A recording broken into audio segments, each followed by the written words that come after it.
Good evening, all, and welcome to the 2023 International Folk Music Awards. To begin our evening, a native Cachiquel artist from Guatemala, one of the only artists performing in the Cachiquel language internationally, performing Mujer Indígena. Please welcome Sarah Kuruchich.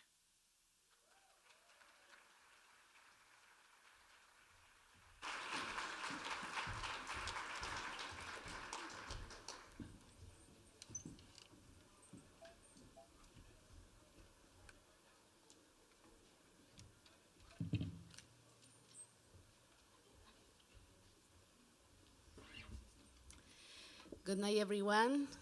How are you? Yeah. Thank you so much. Thank you so much for your life. Thank you so much for all your job, for all your heart. I am Sara Kuruchich. I'm indigenous Maya Cachiquel from Guatemala. And these songs is for to honor to all the indigenous women in the world, in the time, and specifically for the indigenous woman to this ancestral land, Osai. We are here. Thank you so much.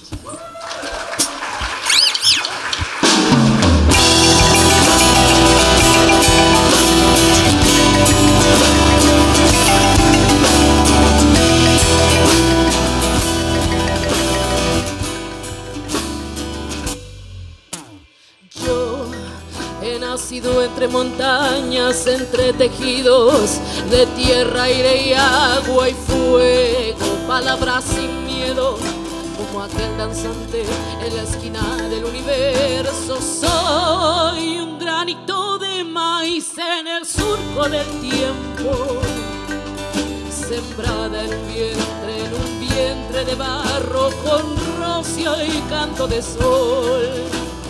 Esto es lo que soy, esto es lo que soy. Como mis abuelas con su alma guerrera, como la tierra, yo tengo piel morena. Soy mujer indígena, nieta de la luna, esta es mi fuerza.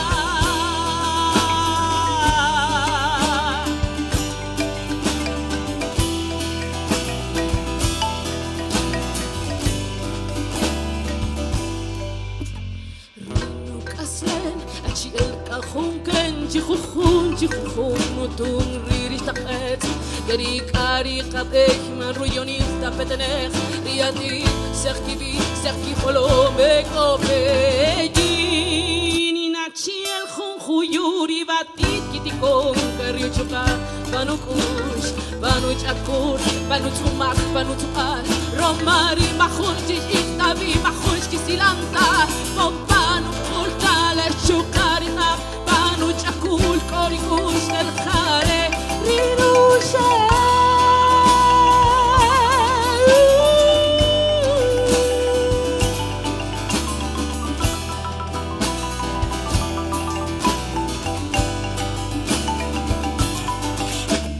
Traigo en mi camino, en mis entrañas la historia de mi abuela, de mi madre, mis hermanas. Sin miedo ante el sistema, resistiendo estamos. Nos reafirmamos aquí, seguiremos levantándonos con el latido fuerte, con latido valiente, con latido de fuego, con digno latido rebelde. Esto es lo que soy. Como mis abuelas con su alma guerrera, como la tierra, yo tengo piel morena. Soy mujer indígena, nieta de la luz.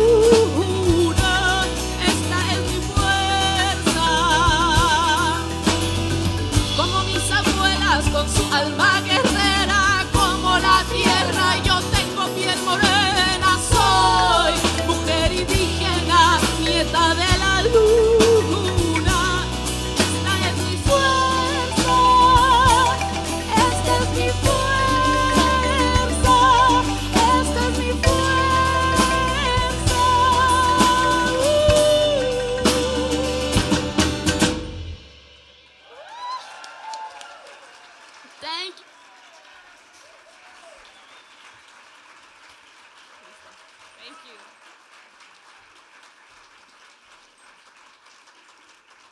And now, please welcome from the Osage Nation Eagle Clan, Professor and author Jimmy Lee Beeson II.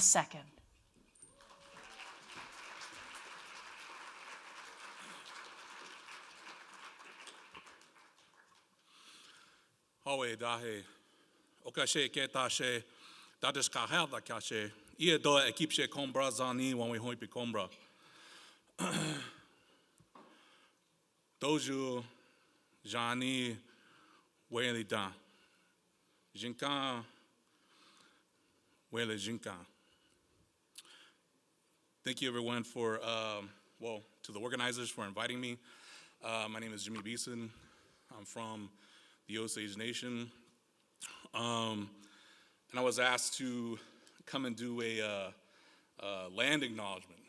And so I felt, well, what am I gonna say? You know, the land is already occupied, so to speak. And I began to think about different things and how to approach this. And I came to the conclusion that it's not necessarily a land acknowledgement so much as it's a Native people acknowledgement, acknowledging our voices, acknowledging Indigenous people, and trying to acknowledge the fact that we are still here, still resisting, still existing to many things that were put onto us, you know. And I think that when I look back and I was going through my playlist and I was thinking about, do I really know folk music? And, you know, and apparently I do, because I had quite a few folk singers on my Spotify. One that comes to mind, I believe, is Buffy St. Marie. And so I started to think about this connection like back in the 70s and 60s when folk music played a big role and a big part in helping to provide a voice and a platform for Native people. And that platform today is still sorely needed. So I call on you as friends, allies, as those who are empathetic to Indigenous causes and helping to elevate Native voices wherever they may be. Because we are still dealing with various things like Native erasure, Native issues, Native erasure in the form of not being well represented in the media, Native erasure that allows organizations like the Kansas City Chiefs to continue doing the tomahawk chop, and basically promoting these false ideas about who we are. And we need help. We need people like yourself who are out there, who have good hearts and have good ways about them. Because that connection I've seen goes way back with Native communities and the folk music community. So I just wanted to bring that to everyone's attention, and thank you, and hope everyone has good energy moving forward with your event, and Waiwana, Waliwana. Please welcome Folk Alliance International Deputy Director, Jennifer Rowe. Hey. Good evening, all, and welcome to the 2023 International Folk Music Awards and the kickoff of the 35th Annual Folk Alliance International Conference. Tonight, we honor the legends, leaders, and rising talent of our community. It seems like I just saw you all not that long ago. Yes, it was a few short months ago. We are back again after a little more than 8 months. Our staff has been working hard, and boy, did the time fly, folks. It's already February. Thank you for joining us today in Kansas City and around the world as we celebrate folk music community. We have more people here than we had in May, but guess what, folks? COVID isn't over. We encourage you to wear your mask throughout the hotel, and we are requiring masks on the private showcase floors. Thank you for adhering to our rules and keeping everyone safe. On behalf of the entire staff, thank you for being here, and thank you for trusting us to mount a safe event. And now it is my pleasure to welcome Folk Alliance International Board member and Chicago-based journalist, broadcaster, and music curator, Catalina Maria Johnson.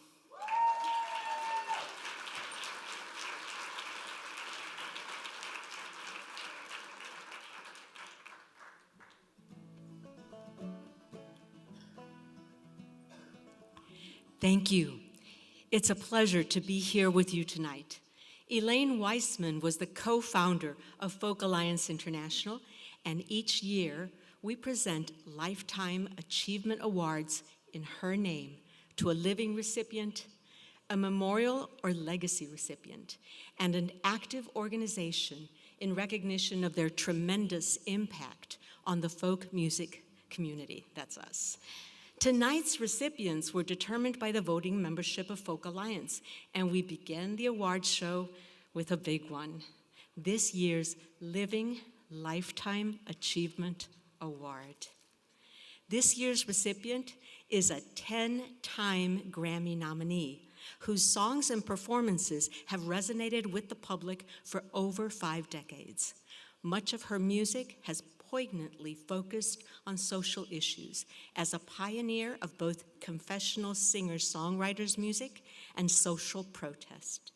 Her first hit, Society's Child, written when she was just 14, spoke empathetically about interracial romance.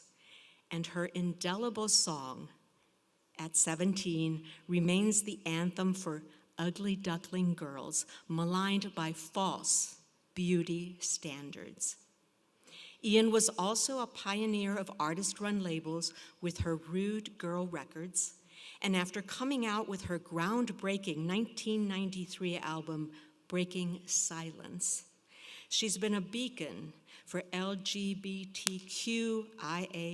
awareness in the folk community. Recently retired from performing, tonight is the perfect opportunity to honor this living legend. Let's turn our attention to the screens to celebrate the one and only Janice Ian. We would like to introduce you to Janice Ian.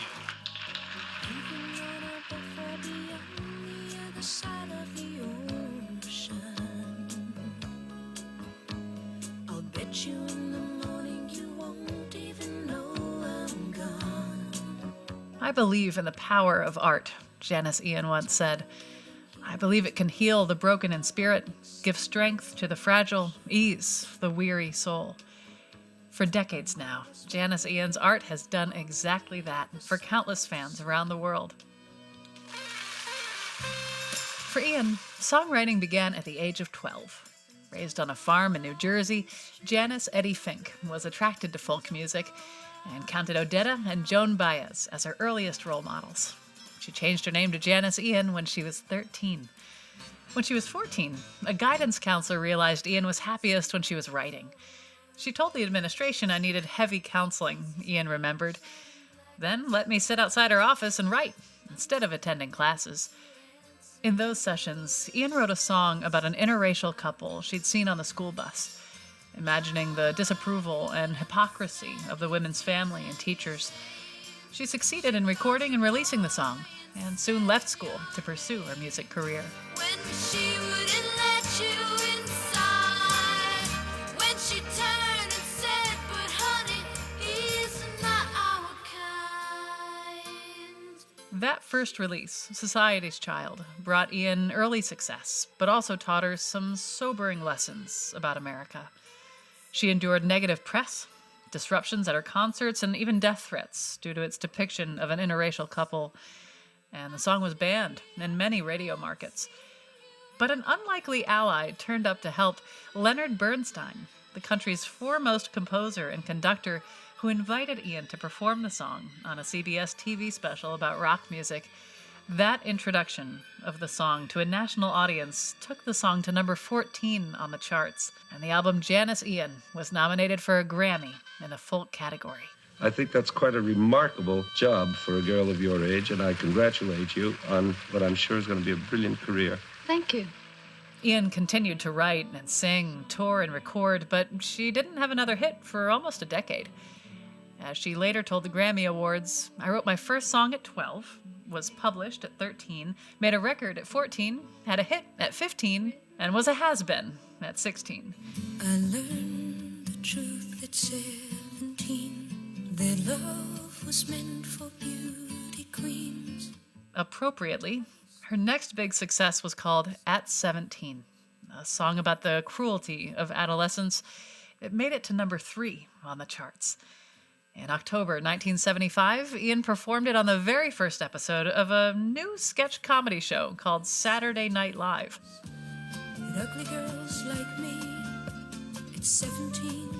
The song won a Grammy for Best Pop Vocal Performance, despite competition from Judy Collins, Linda Ronstadt, Olivia Newton-John, and Helen Reddy.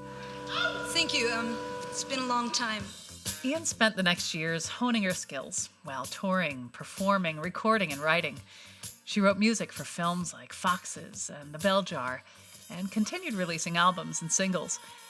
They didn't yield any more hits in the US, although in Japan, Australia, and elsewhere, she charted regularly.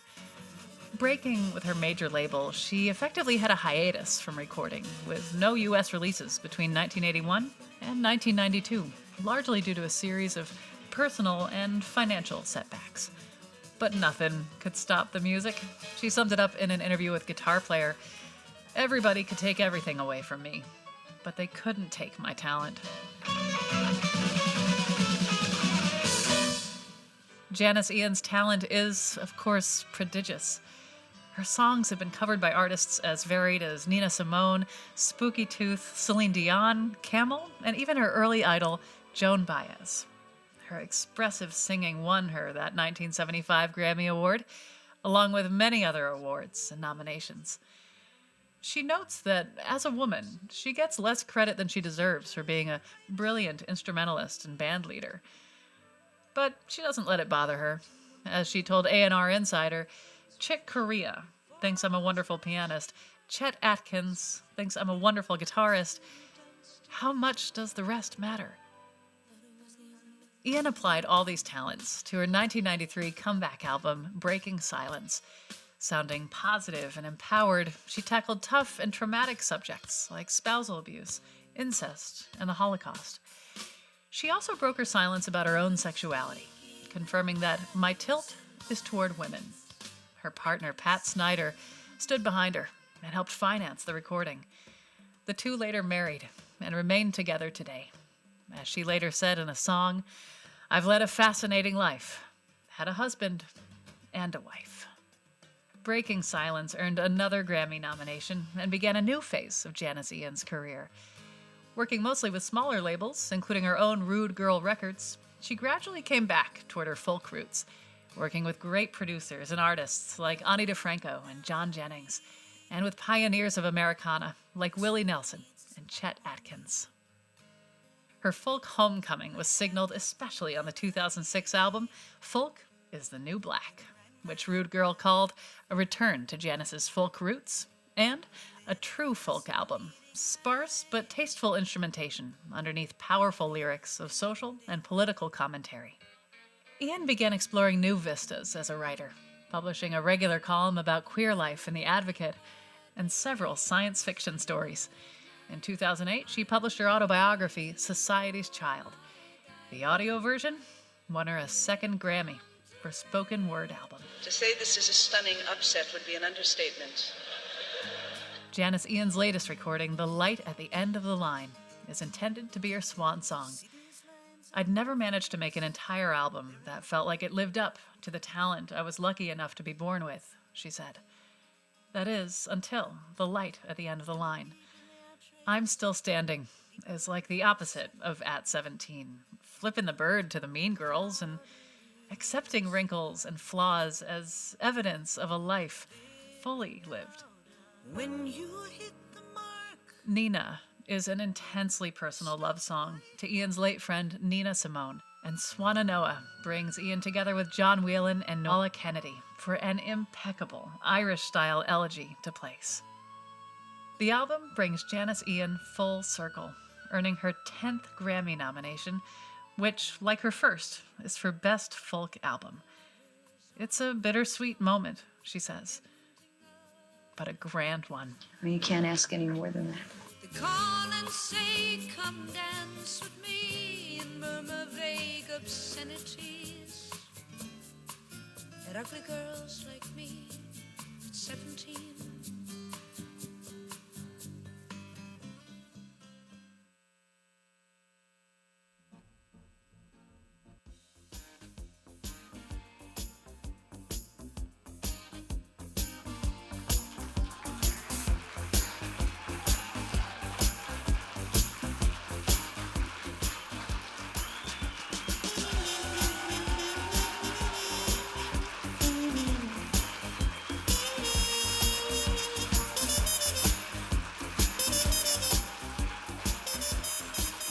Thank you. I've prepared a few hundred pages. I don't know how to live up to that, really. I find that I've reached the age where people use words like legendary and heroic to describe me, and when I was coming up, in order to be legendary, you had to be dead. And a hero was stunningly courageous. And to be truthful, in my life, when I have been courageous, it's been accidental. It's because I had no other choice. When I suddenly lost my ability to sing last year, it was a shock. I hoped for courage, but I found I had very little. I'd always thought of myself as a writer first, a player second, a singer last. And yet, whenever anybody asked me what I wanted to accomplish with my work, I would say, I want my work to be a voice for the voiceless. So clearly, somewhere within me, I knew that although everything stemmed from the writing, it was given birth through my voice.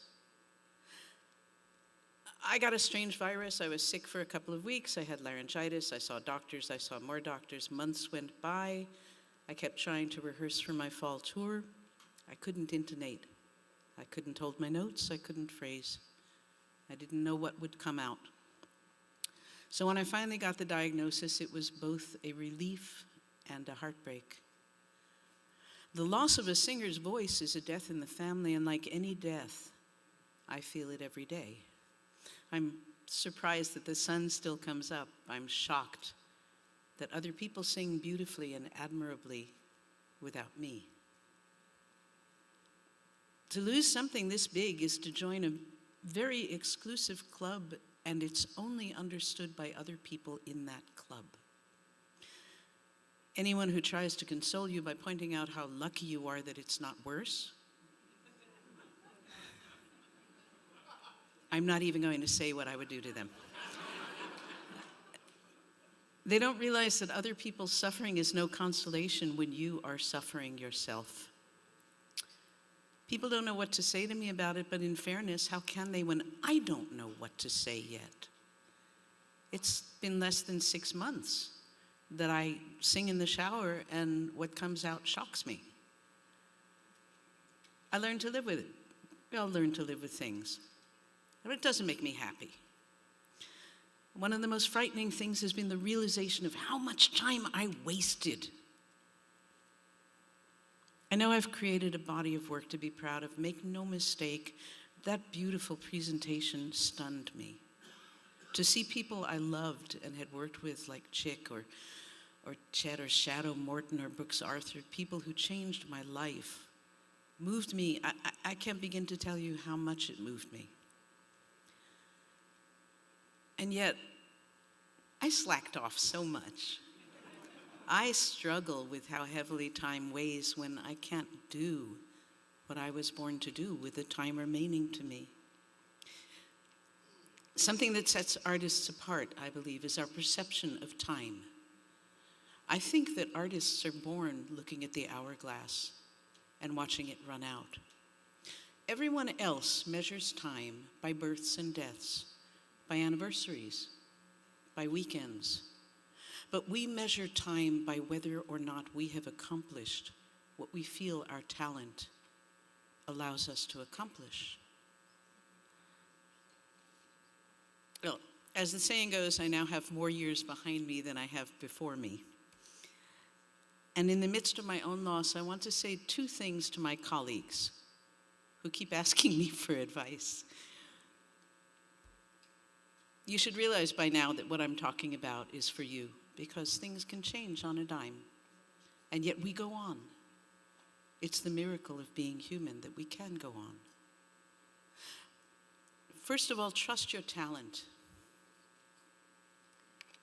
Your talent knows better than you do. Whether it's in business or in creativity, trust your talent, and when that little bell inside goes off, listen. Whether it's a few words in a song that scare you, that's where you're supposed to go. Or somebody in business who unnerves you, that's where you're not supposed to go. Trust your talent. And the second thing is to be brave. Be brave. You're not born brave. If you can't be brave because you're afraid, and we are all afraid, pretend to be brave. If you pretend to be brave long enough, you will be brave. If you pretend to be a hero long enough, you will be heroic. And in our world, appearance is everything. Be it the format of a song or the look we present, it's the appearance that makes the first and lasting impression. So be brave, because believe me, there is more sleight of hand to this business of being a legendary, heroic person than one would imagine. Thank you.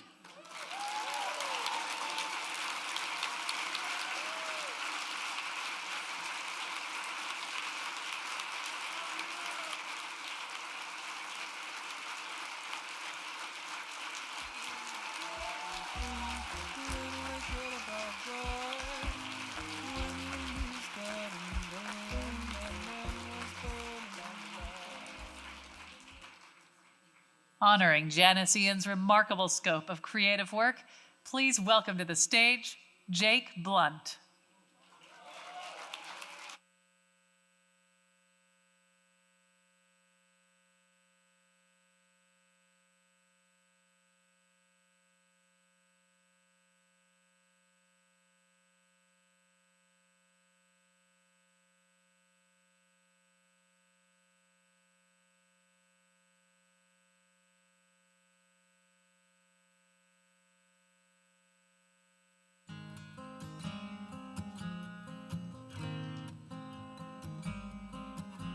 I learned the truth at 17, that love was meant for beauty queens and high school girls with clear skin smiles who married young and then retired.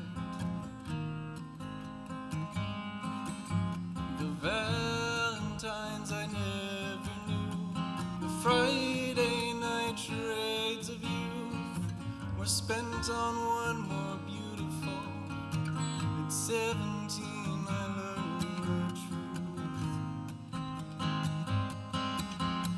Those of us with ravaged faces, lacking in the social graces, desperately remained at home, inventing lovers on the phone, who called to say, come dance with me, and murmured vague obscenities. It isn't all it seems. At 17, the brown-eyed girl in hand-me-downs, whose name I never could pronounce, said, pity please the ones who serve, they only get what they deserve. The rich relation hometown queen marries into what she needs with a guarantee of company. And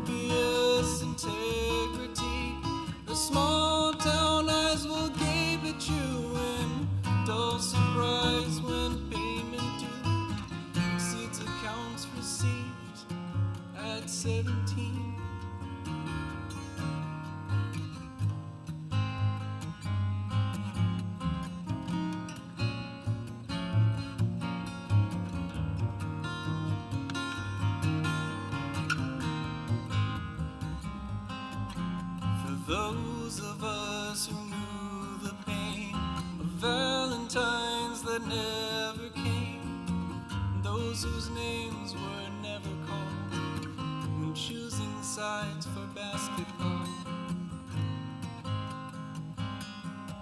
It was long ago and far away. The world was younger than today, and dreams were all they gave for free to ugly duckling girls like me.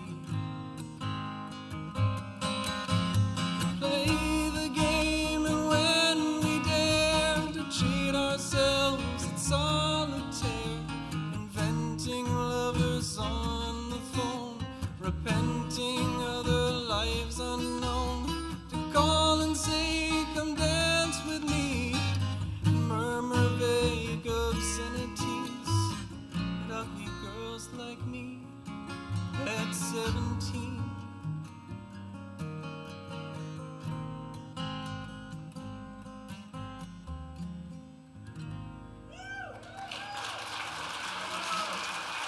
Thank you, Janice. Wallace Berg. Everyone, please welcome Wallace Berg.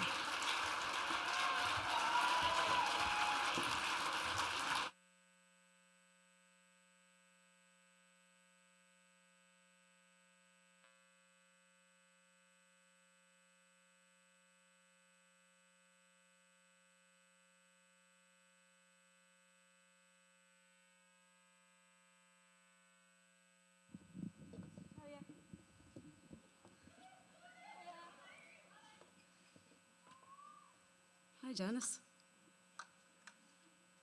How are you? How's it going? Hi.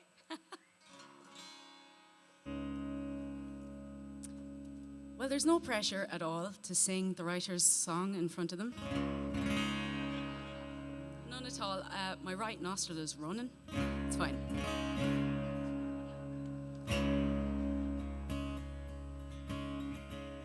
I'm here with Sam Lee, Jamie Stone.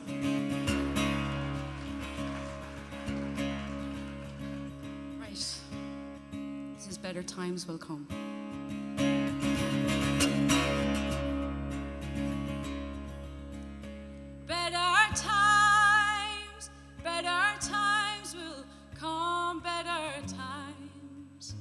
Better times will come when this world learns to live as one. Oh, better times will come. Oh, better times will come. Better times will come. Better times will come. This world learns to live as one. Oh, better times will come when we greet each day without fear, knowing some our loved ones are near. When the winds of war cannot blow anymore, oh, better times will come. Everybody, let's do it. Better times will come.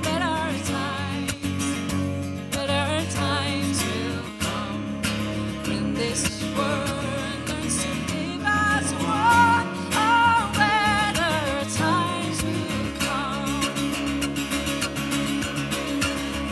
Though we live each day as our last, we know someday soon it will pass, and we will dance, we will sing in the eternal spring. Oh, better times will come. Better times will come. Better times will come when this world learns to live as one. Oh, better times will come. Let's do it. Better times will come.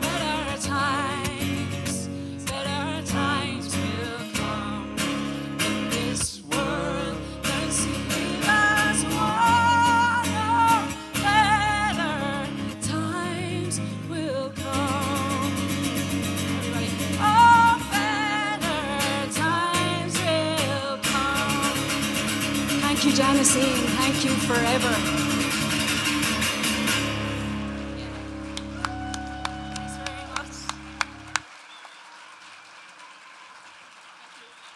To present the first round of the 2023 Spirit of Folk Awards, please welcome founder and executive director of Music Export Memphis, Elizabeth K. Wine, and 2 FAI board members, artist and founder of Decolonizing the Music Room, Brandy Waller-Pace, and agent and owner of Combo Plate Booking, Laura Thomas.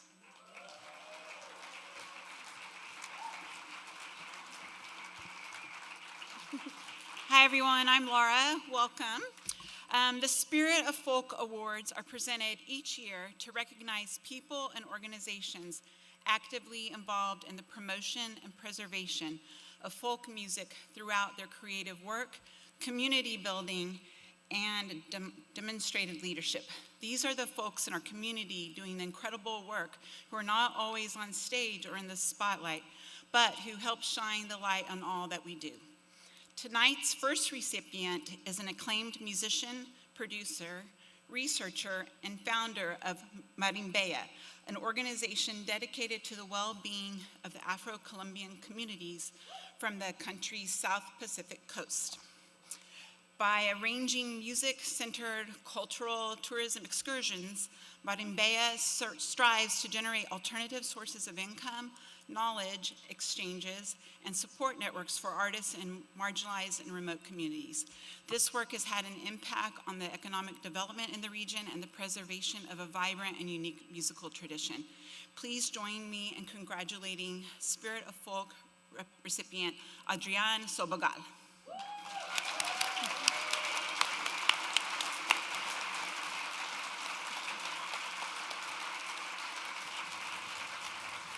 Well, first of all, thanks Folk Alliance for this important recognition. I have to say I feel deeply honored to be the first Colombian to win this award.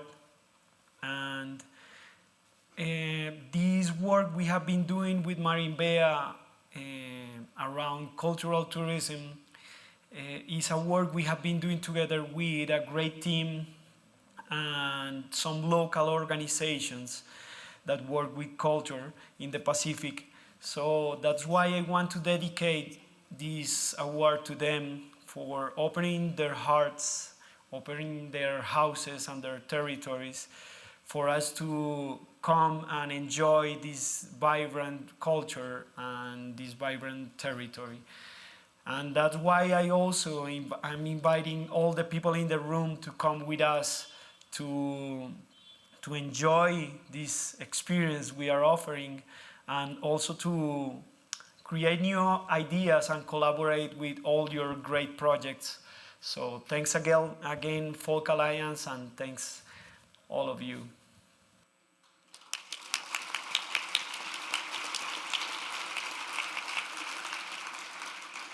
Good evening, everyone. Unfortunately, my friend Brandy Waller-Pace is stuck in Texas due to the snowstorms, so I'm happy to present this next award on her behalf.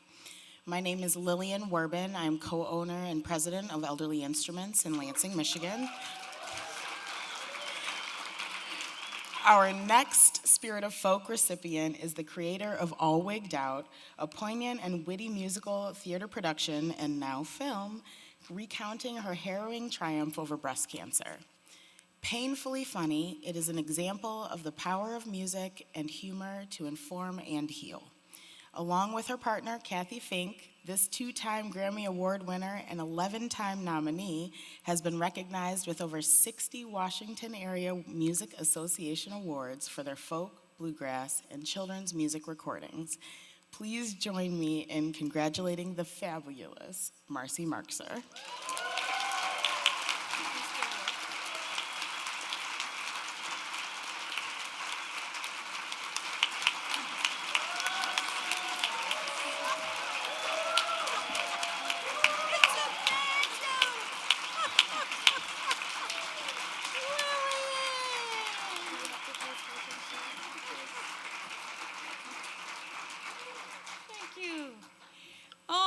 The only thing better than receiving this award is that Lillian gave it to me, who we've known since she was tiny, tiny, tiny. She's just a mover and groover. And this award, look at it's a banjo. There's some mighty mojo going on here with this. Thank you. Sure. Okay. Thank you. Thank you very much. This is about my cancer experience, but Kathy and I made this film really to help anyone in any kind of a medical situation navigate the healthcare system, and along with helping caregivers. And I have to say, spoiler alert,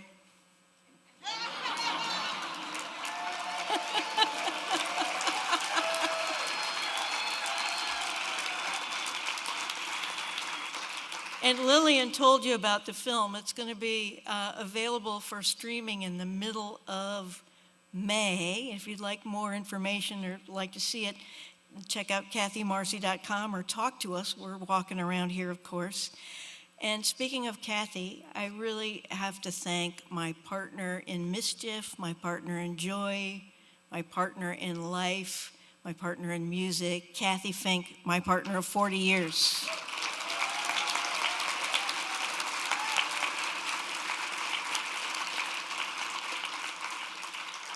And if I can be helpful to anyone here at Folk Alliance, just let me know.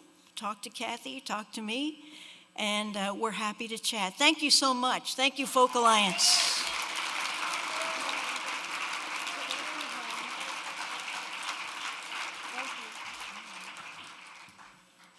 Hi, it is so good to be at Folk Alliance always, but especially right now because I just got off the road from Memphis like 10 minutes ago. So you all look amazing. It's so good to be here. This next Spirit of Folk recipient is the president and CEO of the Memphis-based Soulsville Foundation, which oversees the Stax Museum of American Soul Music, the Stax Music Academy, and the Soulsville Charter School, all with a mission to perpetuate the soul of Stax Records. She's a longtime co-host of Beale Street Caravan, a syndicated Roots radio show broadcast, and she regularly hosts artist Q&As for the Grammy Museum, Mississippi, and the Oxford American. A former development director for the Memphis Music Foundation, where she was also my boss many moons ago at my first music industry job. Please join us in congratulating Spirit of Folk recipient Pat Mitchell-Worley.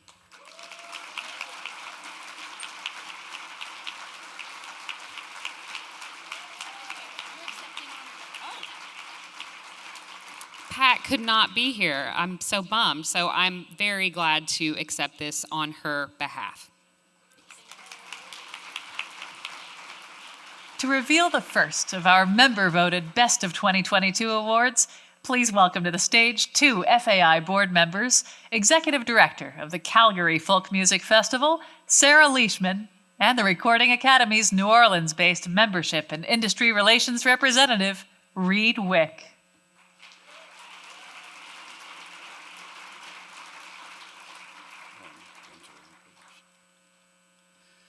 Hi, everybody. On behalf of Round the Records, in sponsorship of this award, I'm happy to be here with you this evening. The Best of categories each year include Artist, Album, and Song of the Year categories. Finalists are compiled from over 20 year-end radio and print media lists from around the world, and the winner is determined by the voting membership of Folk Alliance.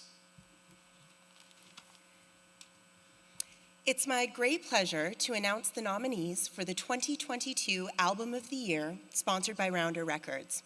And they are Marchita by Silvana Estrada, Queen of Sheba by Angelique Kidjo and Ibrahim Malouf, Get On Board, the songs of Sonny Terry and Brownie McGee by Taj Mahal and Ry Cooder, Aeneas Mitchell by Aeneas Mitchell, Crooked Tree by Molly Tuttle and Golden Highway.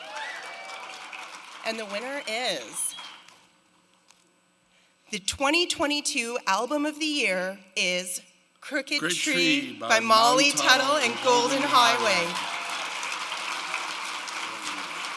Molly Tuttle and Golden Highway couldn't be here this evening as she's heading out to the Grammy Awards, but they send their thanks along to us. Let's take a look. Thank you so much for the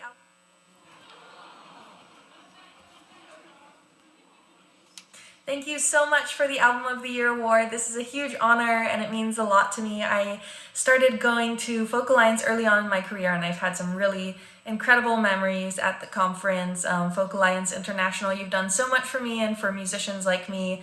I wish I was there this week to celebrate with you all. But have a great time and thank you again for this award. It is such a huge honor to be recognized.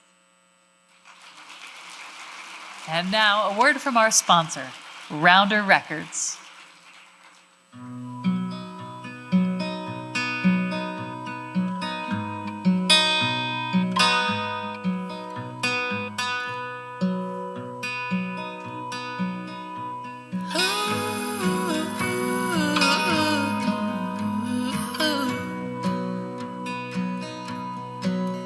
As I look out my window, all I can see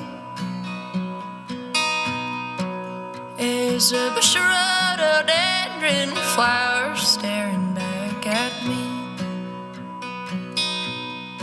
and a mama robin, she is always working.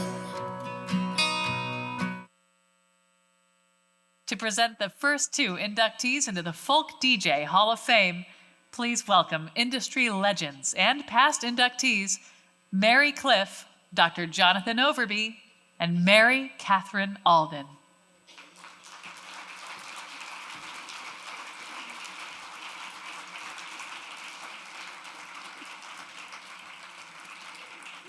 Come on, girlfriend. Come on, girlfriend. Here we go. Here we go. Hello, everyone. It is a pleasure to be here with you to recognize two new inductees into the Folk DJ Hall of Fame. The Hall of Fame was established 7 years ago to recognize DJs who have made an outstanding contribution to the preservation, promotion, and presentation of folk music, and who have demonstrated and inspired leadership in the broadcast field.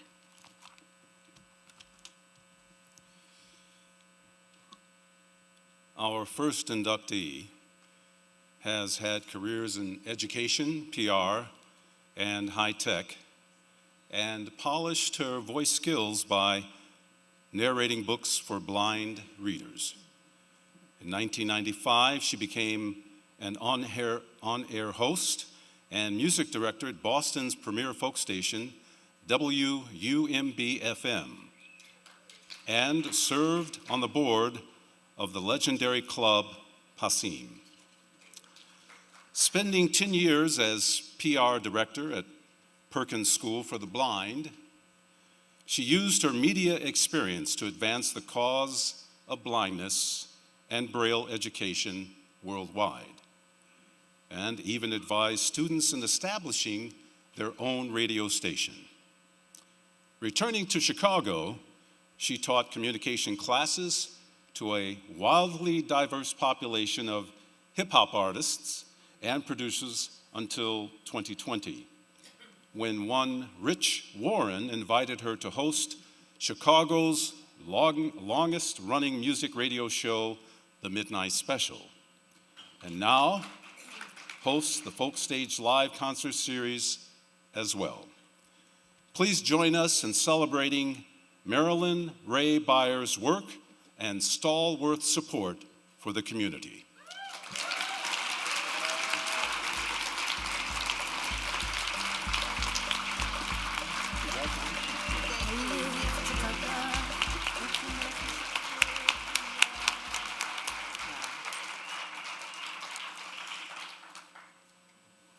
Well, look at all of you. This is quite a party. Frankly, I'm floored being invited to this particular party, but my mother always said, a party is what you make it. And being a folk DJ is kind of like throwing a party. You bring together a bunch of people you really like and introduce them to your audience and hope that they fall in love or become friends. You create folk alliances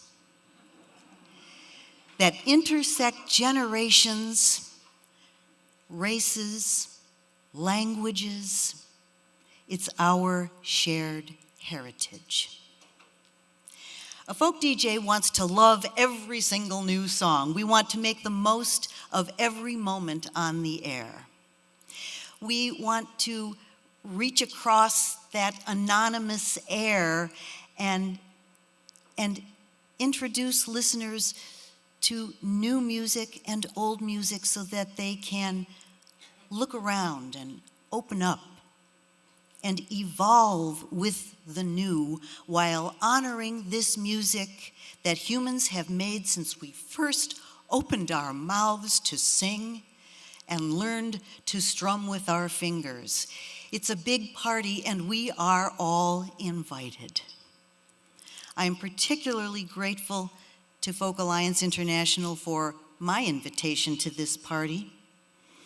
And I have to thank a few people: Dave Palmatier, Brian Quinn, Dick Pleasance, and Rich Warren, who gave me somebody to look up to in the studio. And now, the Folk DJ Hall of Fame Award gives me something to live up to. I will do my best. Thank you.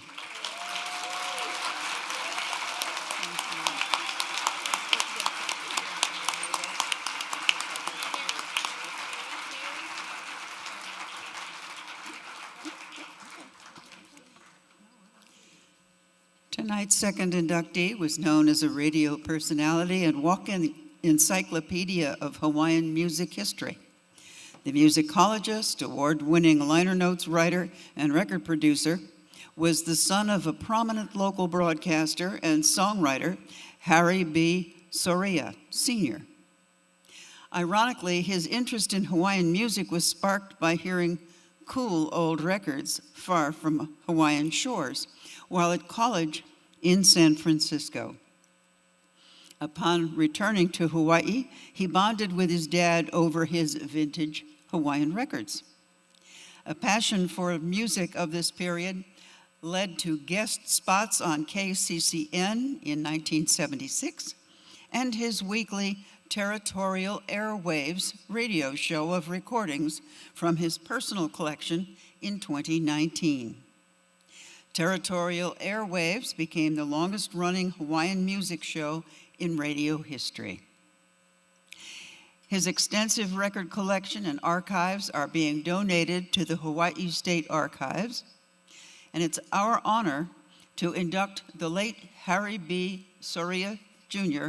into the Folk Alliance International DJ Hall of Fame.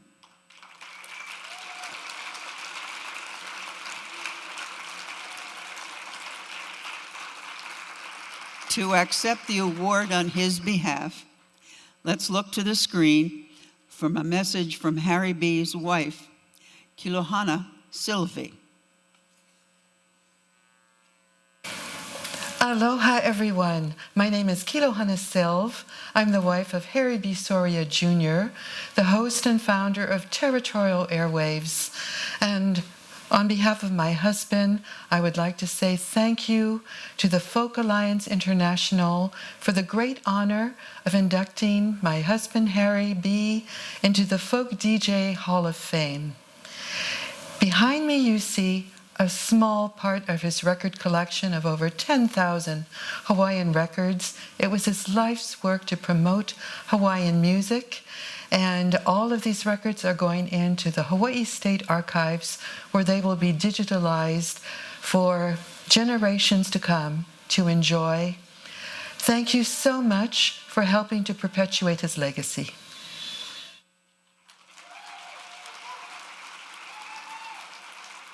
And now, please welcome Folk Alliance International Executive Director, Nita Ragawansi. Hi, everyone. My goodness. Hello, FAI community. So I am Nita Ragawansi. I am your new executive director, and I'm honored to serve as your new executive director. Incredibly honored. I'm very moved. I mean, Mary Cliff, you're my hero. Marcy Markser, these are my DC ladies that, I miss DC so much, and I love you all. So firstly, I want to thank the amazing people here Firstly, thanks to the extraordinary, brilliant, and creative Folk Alliance International team and our amazing board members. Thank you to our Deputy Director, Jennifer Rowe, for her dedication, passion, intelligence, and leading with her whole self. Your leadership during this transition time has been so important to this organization. And thank you to our very generous sponsors and partners. We can't do it without you. And thank you to Amy Rittenhauer-Jacobs and the whole production team, they're awesome, for putting on this wonderful and thoughtful event. And I want to give thanks to the dedicated and important work of my predecessor, Angus, wherever you may be, I know you're out there, Angus Finnan. Angus, you did an amazing job of growing this organization and honing its voice and spirit and laying the groundwork for even more amazing things to come. And Jared and Jen and Angus and the whole FAI team, what you did to grow this into a meaningful and efficient machine is a commendable feat. So now, being together in person with you all is, of course, a wonderful thing, a wonderful feeling. It fills me, and I hope you, with gratitude. Gratitude for all of us to be able to come together, and to you for showing up. I know there's a bit of stress we get in dealing with all the travel stuff to get here, and maybe an extra layer of anxiety for some of you that you may be feeling. So I just want to take a moment, whether you're masked or not, to take a breath. Acknowledge that stress, to let go for a moment of as much stress as we can. A mindful inhale, if you will, with me, and a meditative exhale. I hear it, thank you. And put this word into your minds, if it's not already there, beauty. Let beauty be your mantra through this evening and for these next days. You'll hear us talk about sustainability, the music industry, music business, reducing carbon emissions, management, booking agents, diversity, maximizing revenue, Web3, the metaverse, social media strategies, streaming service algorithms, and TikTok shorts. I know, I just asked you to breathe, I'm sorry. But know that when you think and learn about all these things, that they are all pursuits towards beauty in its broadest definition. Because when we talk about these things, we are working on the details of building up our voices as a community, working to make meaningful impact, to help raise awareness on important issues, to move people to take action and raise our voices in defense of women and girls' education, in defense of our oceans, in defense and protection of climate change refugees, and all the other causes and struggles out there. We are a group of cultural leaders and influencers, changing and inspiring the world in our own unique way, a beautiful and important responsibility. You'll be hearing from me live and online, speaking and writing about the plans, the vision, the goals of Folk Alliance. And I look forward to building and expanding this organization and our community globally into a cohesive global network that allows us to tap into each other, help each other, create together, learn from one another. As you learn, you progress. For now, keep this in mind. When you engage in this conference and beyond, take this responsibility of using your music to improve the world's woes to heart. Embrace industry and business as they help us towards these goals. Together, we will figure out how to lead our world to more beauty. So, thanks to you for showing up, for investing in our community. Don't leave it. You will find it interesting, adventurous at times, meaningful, purposeful. You will grow here. You will learn here. You will find beauty here.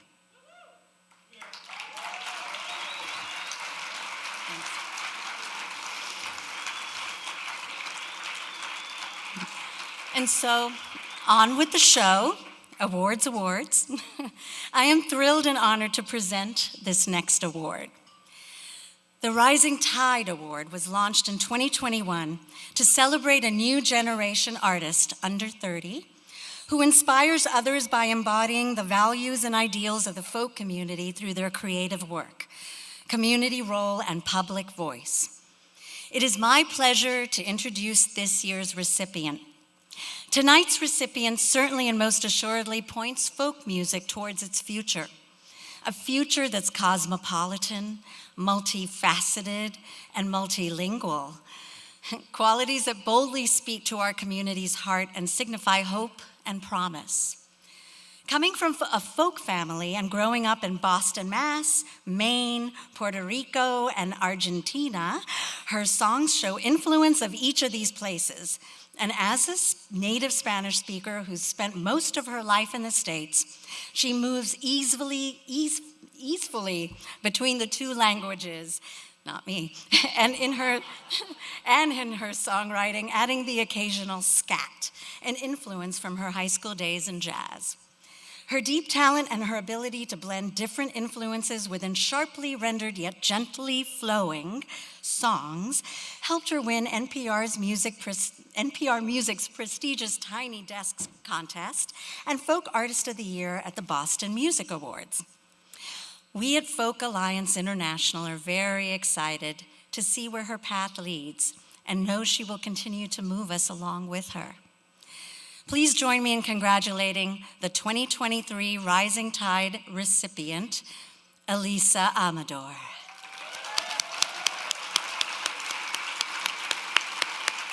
Is Elisa on thing? Hi, I'm Elisa Amador. Please forgive my disheveled appearance. I'm about to leave on tour through the UK, and I wish I could be there with you all. Thank you so much for awarding me the Rising Tide Award. It means more than words can say, but I will say this. Doing this vulnerable work of sharing songs in English and in Spanish, songs that span across several cultures and so many emotions and states of being is, it's very hard work. And sometimes I'm afraid that I'm too much for the world and for the music world. And so to receive the Rising Tide Award is a beautiful reminder to me that being myself is never too much. Being myself is the only way that I can uplift and create space for everyone to be themselves and to feel like they belong where they are and as they are. So thank you for believing in my work, in being radically honest and vulnerable through song. And please know that I believe in the work that you do at Folk Alliance and in the music community across the world. Thank you for what you do, everyone, and puppy barking and everything. Thank you. Thank you so much. And I'll see you next time.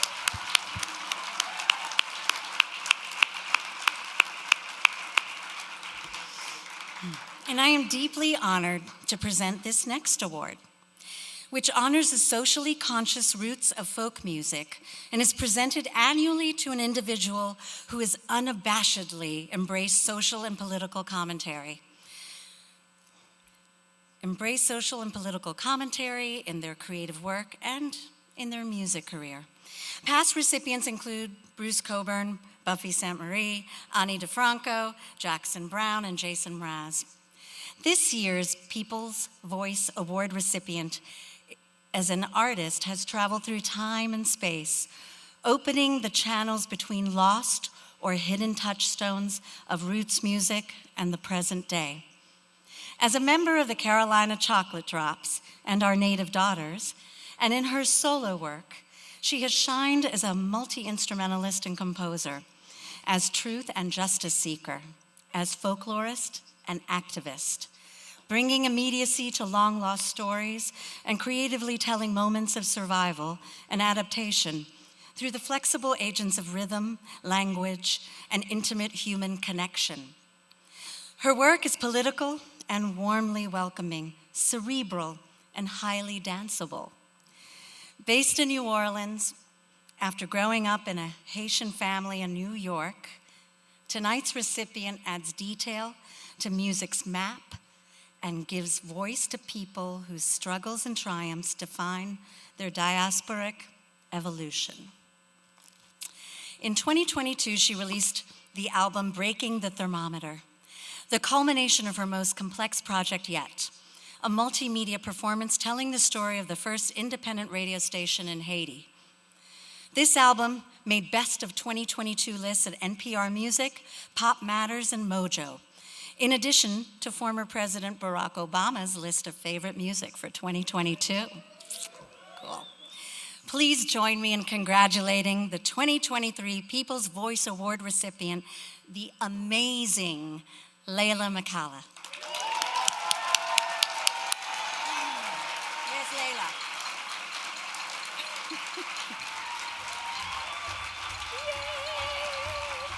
I was giving you an award. Yes.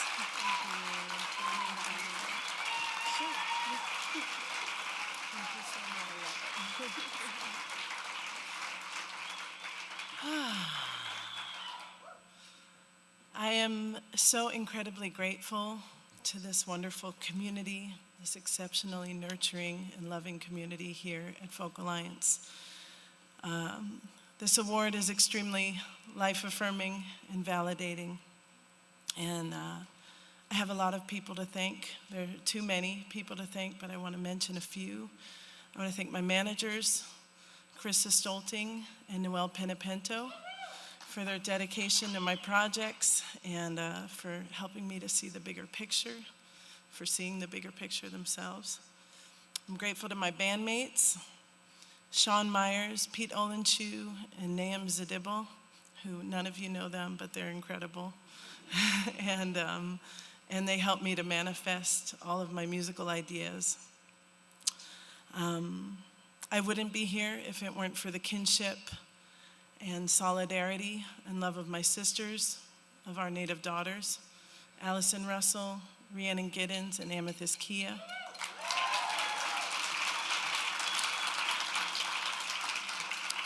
I also would not be here if it weren't for my parents.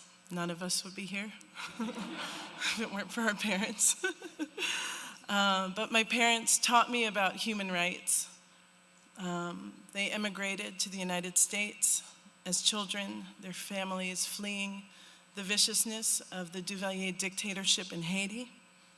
And they grew up to raise me, driving me to cello lessons, orchestra rehearsals, chamber music ensembles, and that's how I'm here today. Throughout my career, I have committed to continually learning about history, to see my place in it, and to make art from what I'm learning. I've found myself continually drawn to stories that I feel need to be told, that have been hidden or buried, and finding collaborations to breathe life into them. One of the biggest questions of my path as an artist, a single Black mother of 3 children, is how can I keep all of this afloat? How can I continue to dream up projects and travel and also raise 3 healthy people? How do we take care of ourselves and each other?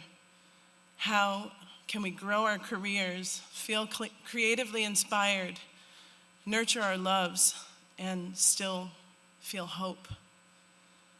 I read a quote recently that has been turning in my mind.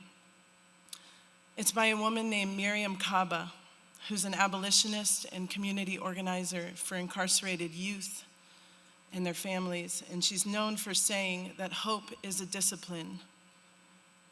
And to that, I want to add that I believe imagination is also a discipline.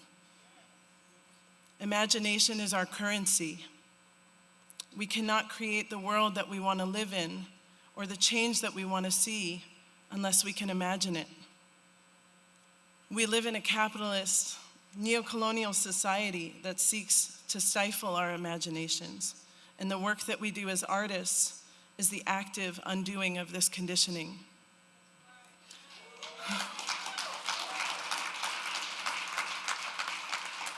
I truly believe that this is some of the most critical healing work for our society. And so this recognition that I'm receiving today is also a reflection of the inspiration that I've gained from this community.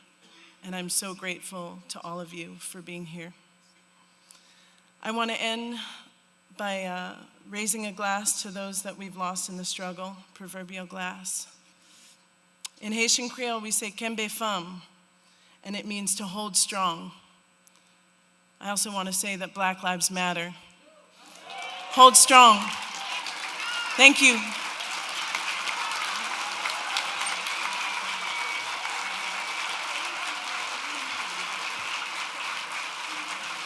And now, to present the 2022 Song of the Year, sponsored by Sound Royalties, please give a warm welcome to Kenneth Pettingale and Joey Ryan, the Milk Carton Kids.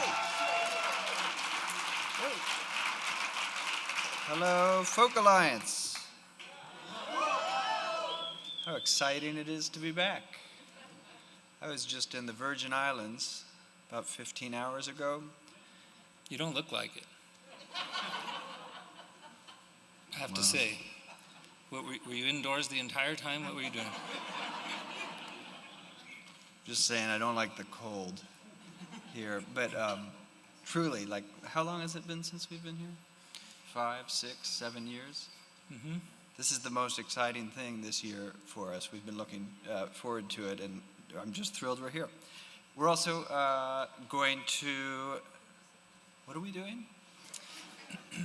We're going to be presenting the award for Song of the Year. Right.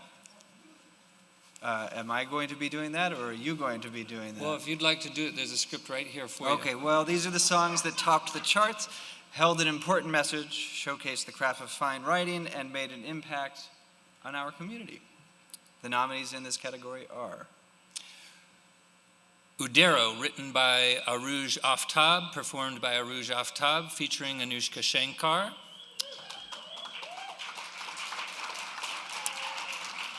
Vini Way, written and performed by Layla McCalla. Bright Star, written and performed by Aeneas Mitchell. How, written by Marcus Mumford and Brandy Carlisle, performed by Marcus Mumford, featuring Brandy Carlisle. And B61, written and performed by Aoife O'Donovan.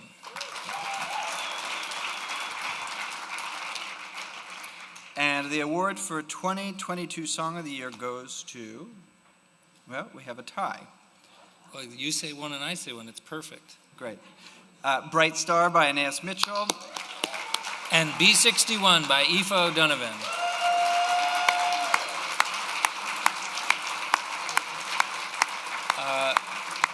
Both Aeneas and Aoife are up for Grammys this week, so they're in LA, but they sent us messages. Hey, Folk Alliance, Aoife O'Donovan here, backstage in London, kicking off my tour, about to go on stage. I just landed, and I'm so bummed to be missing Folk Alliance this year. Folk Alliance is such a special thing for so many members of this gigantic, incredible folk community. I first went in 2003 in San Diego with my band Crooked Still, and it was utterly life-changing.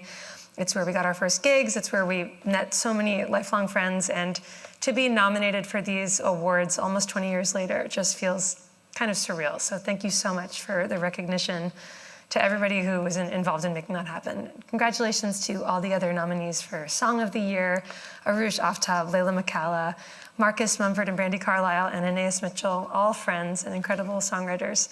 And congratulations also to the other nominees for Artist of the Year, Jake Blunt, Janice Ian, Pratik Kuhal, Layla McCalla. You guys are all incredible, so thank you so much.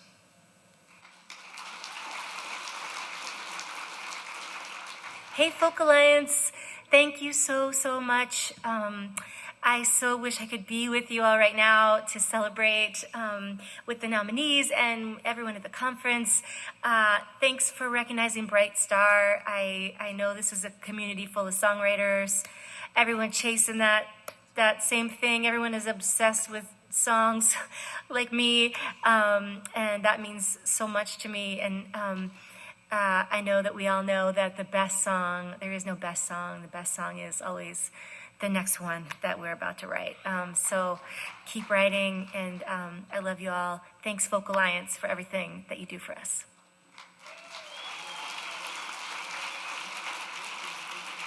And now, a word from our sponsor.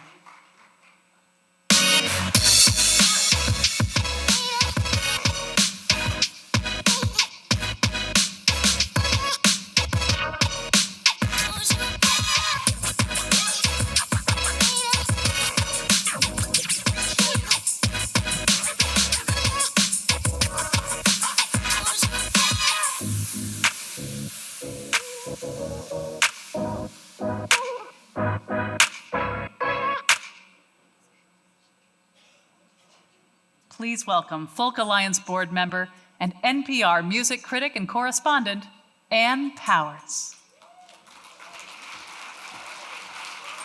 Hi, everyone. Well, first I just have to ad-lib and say, what an emotional night already. And you know, what's that saying, women hold up half the sky? Women are really holding up half the sky and more tonight, so yeah, love it. And now back to our scripted entertainment. Josh White's story is quintessentially American, marked by heavy hardship and incredible ingenuity, self-invention, and a deep commitment to roots, to the kiss of fame and the harsh light of controversy. It's a quintessentially Black American story of a poor Southerner who faced down violence and dehumanization and had to travel to take full possession of himself. It's also a quintessential story of American music, as Josh White, one of the founders of the 20th century folk revival, easily moved from blues to gospel to cabaret to civil rights songs to jazz. His adept guitar playing and movie star voice earning love and respect across all kinds of lines. After earning popularity as an early blues artist, White became a major star through his appearances at New York's Cafe Society, on Broadway, and in films. He was the first Black singer to give a White House command performance, to perform in previously segregated hotels, and to have a million-selling record. His songs of social protest, grounded in personal experience growing up in Jim Crow, South Carolina, had a huge impact not only on performers like Harry Belafonte and Odetta, but on politicians like Franklin Delano Roosevelt, who was inspired by him to explore how to desegregate the US Armed Forces. That's history making. That's music as history making. Let's turn to the screens to hear more about this titan of not only folk music, but of American culture and history. Josh White. Like the minstrels of old, he traveled around with his bag of folk songs. And here he is, Josh White. Josh White is a towering figure in American music history, an inspiration and mentor to generations of musicians, a pioneering African-American artist and activist whose music, in the words of his biographer, Elijah Wald, took the blues around the world, introduced it to Broadway, Hollywood, and hundreds of concert and nightclub stages, and made it the voice of the civil rights movement. He did more than any artist until B.B. King to make the blues singer a recognized cultural icon, and his rediscovery as a seminal musical giant and a unique American voice is long overdue. You know, I've never heard my father address my mother other than Mrs. White, or my mother address Papa as Mr. White. I guess you'd call it the atmosphere Victorian. White was born in Greenville, South Carolina in 1914. When he was about 7, his father Dennis was arrested and severely beaten after a dispute with a racist bill collector. To help pay the bills, Josh became assistant to an itinerant blind street singer and evangelist, who also loaned the boy out to other blind singers. Dressed in rags for dramatic effect, White's job was to lead his employer to a lucrative corner, then look cute as he begged for coins from the audience. Along the way, he learned to play guitar, but also witnessed lynchings and suffered abuse. As he later put it was a life no child should know. call that religion. No, no. In 1928, blind Joe Taggart took the boy to Chicago for a recording session. Taggart's producers soon realized the youngster was a better guitarist than his boss, and he was swiftly hired to play on records for both black and white artists. Now I'm going on down to the river. In 1932, Arc Records invited White to New York, where he soon found his place in the music scene, playing on both the Harlem circuit and on popular radio shows. He was prolific in both blues and gospel, recording blues as Pinewood Tom and spirituals as Joshua White, the singing Christian. It was in New York that he also fell in love, married Carol Carr, and began a family. Live with God was on a Monday. In 1940, he was sought out for a musical about John Henry. The musical flopped, but some of the cast came together to record the album Chain Gang, which imbued traditional work songs with modern protest.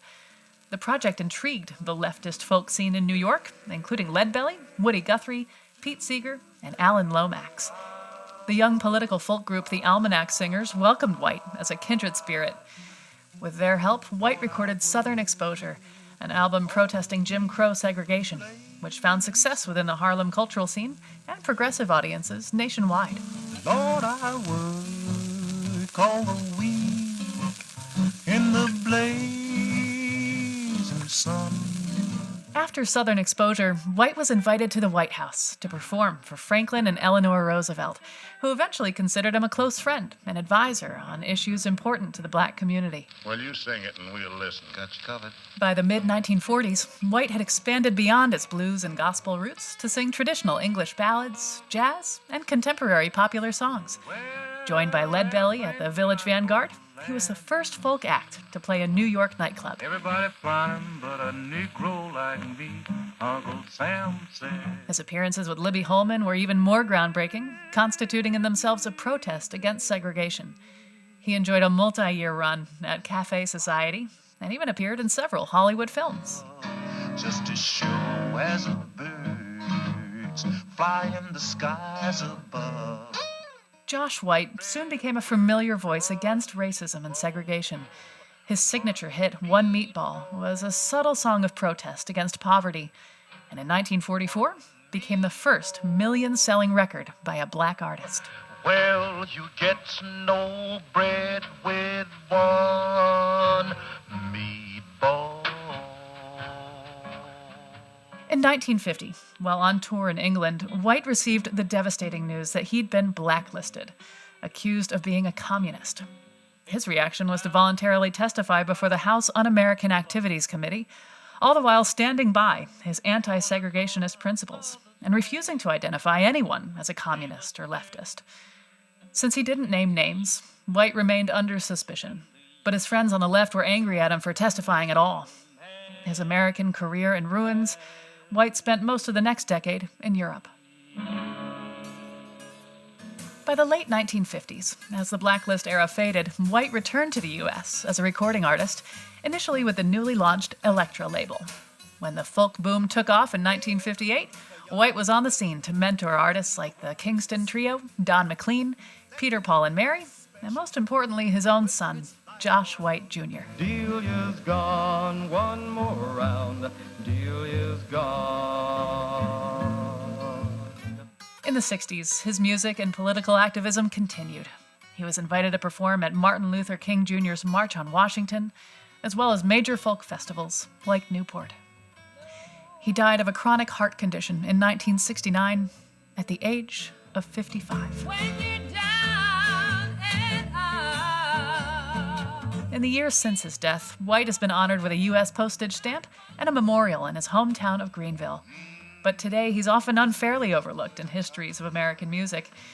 That's a shame, because American music as we know it would look very different without Josh White. You'd be all that I could desire. Richie Havens said a Josh White concert changed his life. John Fahey thought Jim Crow Train was the greatest folk blues record ever recorded.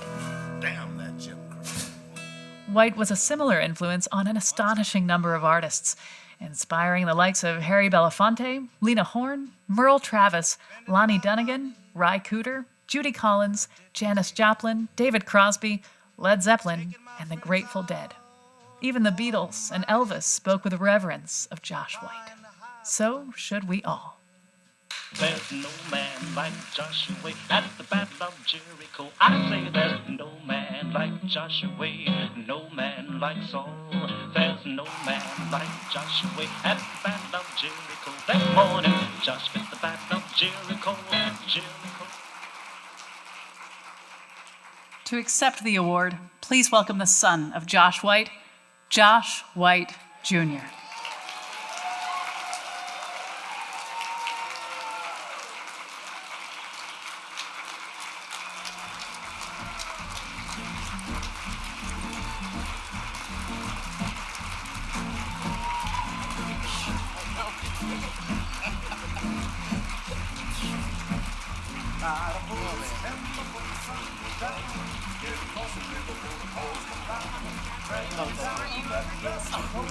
Come on, tell me, let's go.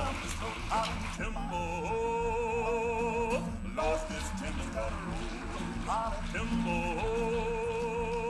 Lord, this Timber's got a roll. My old Jerry was knocking some you. Been everywhere and he ain't no fool. Way 922. Done everything a poor mule could do. I'm Timbo. Lord, this Timber's got a roll. I'm Timbo.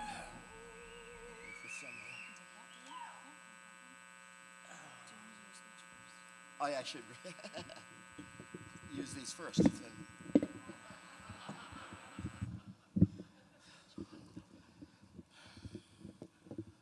come on, wait. All right. This is getting on my nerves.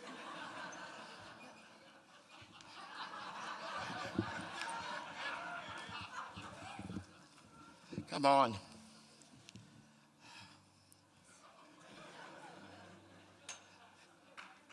You needed some comedy relief, let me know. Okay.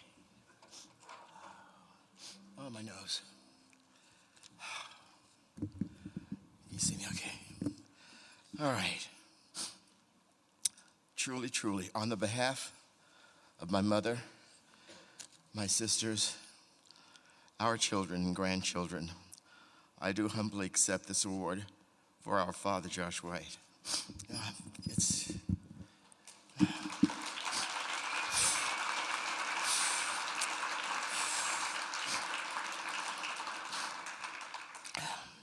Our father was born in Greenville, South Carolina, in a small wooden house on a dirt ghetto street without running water or electricity. It was the heart of America's harshest Jim Crow South, where blacks had few human rights and couldn't even walk into the white side of town. However, inside the whites' home, it was a spotless, clean, loving, and religious household. My grandfather, whom I never met, was a minister, and my grandmother sang in the church choir. They named their first son Joshua, after Joshua in the Bible. They believed that their son would one day tear the walls of injustice down in America. Every morning, young Joshua and his three younger siblings would help their mother in scrubbing the floors of the main room and home until it shined bright. And every evening, the family dressed up for dinner. I truly remember that. Just as they would for Sunday brunch. Joshua never heard his parents address each other in any other form than Mrs. White and Mr. White. Absolutely true. At the age of 6, his parents began teaching him to read the Bible, and he sang in church with his mom. However, once outside their little home, Greenville was a dangerous world for a black family trying to survive. One day, a white bill collector came to their home demanding payment of a bill. He disrespected my mother and my grandmother and grandfather, and he threw him out the house. 30 minutes later, young Josh witnessed 5 white sheriff deputies beating his father nearly to death before dragging him to the police station for continued beating, then off to a mental hospital institution where he died. A few months later, 7-year-old Josh met an old black blind street singer performing on outskirts of town named Big Man Arnold. He wanted my father to lead him, walk him across the dirt roads of the South, and play the tambourine, dance, collect some coins for him as the old man performed his songs. My grandmother prayed on it for 3 weeks before finally agreeing to let Josh go if the old man sent her $4 a week to support her and Josh's 3 young siblings. And over the next 8 years, Big Man Arnold rented Josh out to more than 60 other street singers. He would lead them as far south as Florida, as far west as Texas, and as far north as the cold streets of Chicago. In order to attract sympathy from the passerby, Joshua was kept shoeless and in short rags for pants. He slept in cotton fields, hiding from the Ku Klux Klan, witnessed their lynchings of a black man, I remember that, and was lucky to have 1 meal a day. In time, he learned all the different songs and guitar styles of the blind man while becoming a reservoir, of their music. At the age of 14, while leading blind Joel Taggart to Chicago, my father began recording career for Paramount Records, first as a sessions guitarist for Taggart and other artists, and then he led singer-guitarist on Scandalous and Shame. He became the youngest star of the Race Records era, yet he was still shoeless, dressed in rags, and slept in horse stables, while with these sessions went to Taggart, or the fees. Within 2 years, my dad broke the yoke of servitude with the blind men and moved to New York to record for Columbia Records. By 1936, he had recorded more than 90 records with a dozen hits. Deprived of, formal education, my old man persevered and became self-educated. And by the age of 30, he had a million-selling record, One Meatball, and was starring on radio, Broadway, Hollywood, nightclubs, and concert halls. He was befriended by presidents, kings, queens, and high society, while becoming the first black artist and folk artist invited to give a White House command performance. And yeah, absolutely. And one of the first to desegregate performance venues in America, while becoming the voice of the 1940s civil rights movement. In 1947, my dad was caught up in this country's period of blacklisting for his human rights activism. He lost his national radio show and record deal as live performance dried up. Finally, after basing himself in England, he was able to maintain a career overseas. It would be 8 years before Jack Holzman of the new Elektra Records label braved the blacklist and started recording my father in America. With his national television blacklist wouldn't be broken until 1963 by President Kennedy, an old fan of my father's, from his college days. That same year, he was honored to perform on the steps of the Lincoln Memorial at the historic March on Washington, remember that? And at the age of 3.5, I began performing, recording, appearing on radio and Broadway with my old man, and later on television. He was one of America's finest singers, guitarists, songwriters, and social activists, and a great teacher and a mentor for me and my sisters, and I performed with him many times on stage, and those stick within your heart forever. Josh White suffered from severe heart disease for many years and died on the operating table September 5th, 1969. In 1998, he was honored on Washington's National Mall with his own U.S. postal stamp. A Josh White monument was erected in his birthplace of Greenville, and his guitars have been exhibited at the Grammy Museum, the Rock and Roll Hall of Fame, the Beatles Museum in Liverpool, the Woody Guthrie Center, and at Prudential Libraries. Those artists who have acknowledged him as an influence on their careers include Pete Seeger, Odetta, Bob Dylan, Elvis Presley, the Kingston Trio, George Harrison, Roger McGuinn, John Fogerty, John Rush, and David Crosby. Today, a Josh White colossal bust statue is on display at the new Folk Americana Roots Hall of Fame in Boston, and will soon be joined by his guitar. Man, just wanted to tell you that.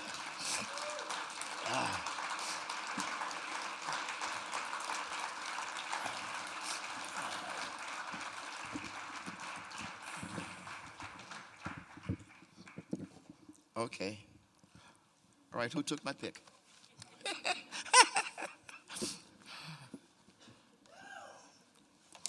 So I had mentioned the song that Dad was the million seller. I started singing this song with my old man. Oh, that's right. Gotta plug in.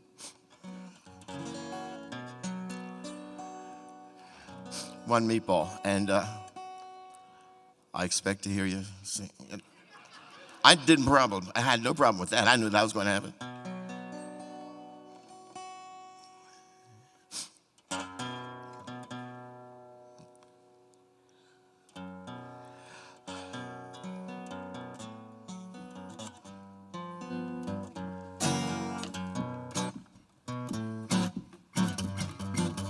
Well, the little man walked up and down to find an eating place in town.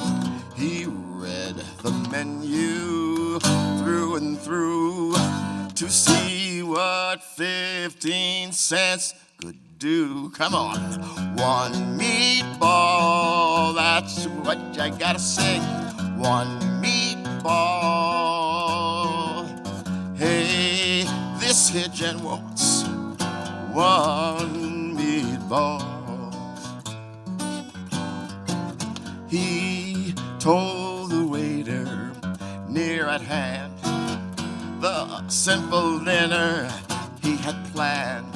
The guests were startled, one and all, to hear that waiter loudly call, join me, one meatball, one meatball. Hey, this here gent wants one meatball. You know the little man felt ill at ease. He said, some wretch, sir, if you please. The waiter hollered down the hall, you get some old bread with one meatball. Yeah, one meatball. One meatball. Well, you get no bread with one meatball. You know the little man felt very bad. One meatball was all he had, and in his dream he hears that call, you get no bread with one meatball. Take it home. One meatball and no spaghetti. One meatball. Well, you get no bread with one meatball.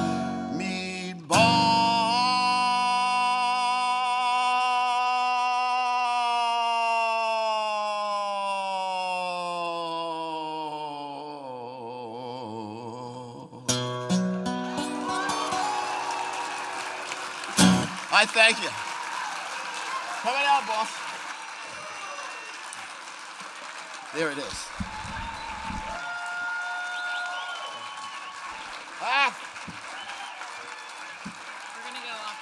Okay. I thank you. And now, welcome back to the stage, Layla McCalla.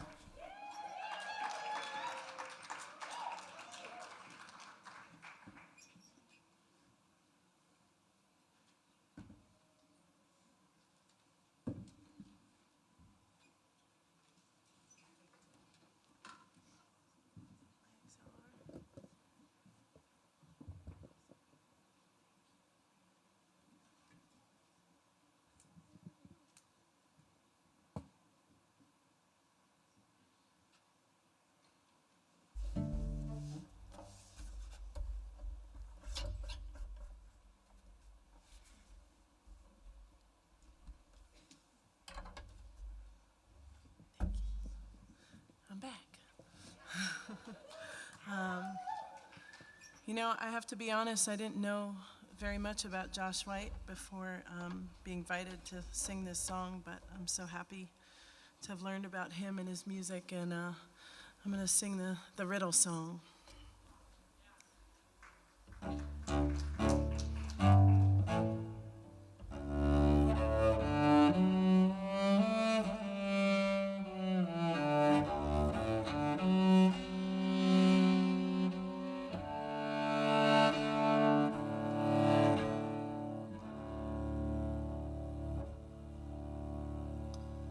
I gave my love a cherry without no stone. I gave my love a chicken without no bone. I told my love a story that never ends. I gave my love a baby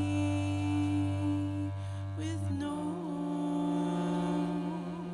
crying.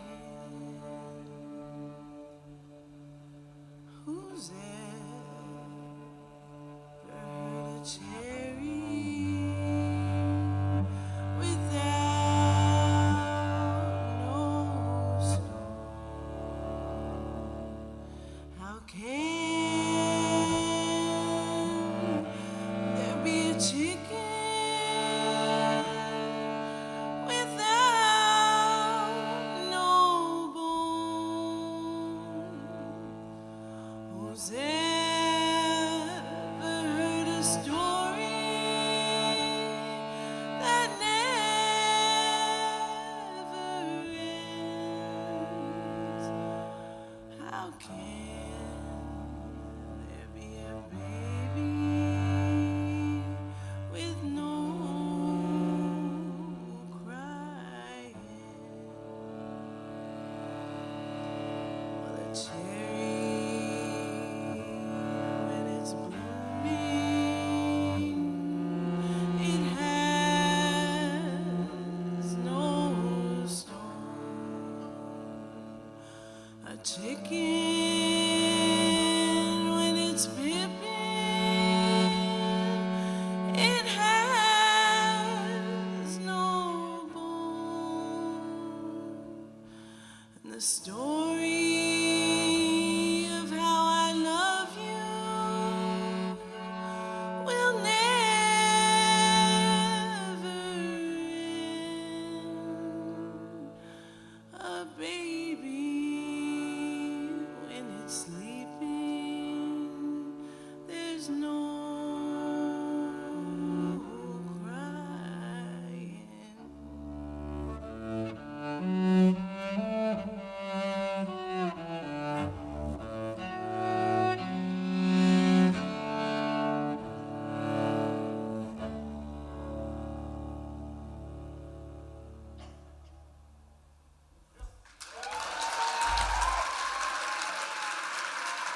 Thank you.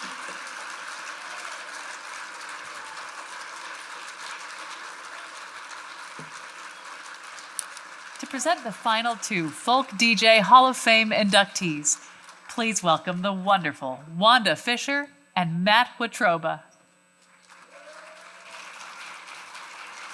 Hello, again.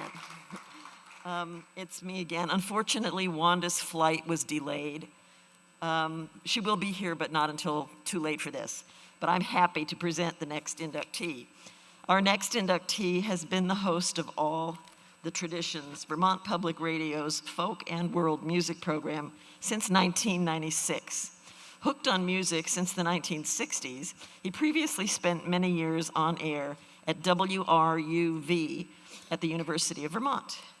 All the Traditions is as eclectic as his musical taste, but is dedicated to promoting music created by people living in the VPR broadcast area, which includes all of Vermont and parts of New Hampshire, New York, and Quebec, playing more than 25 instruments, a performer and artist with a variety of musical combos for kids and adults. Please join us in celebrating the great Robert Resnick.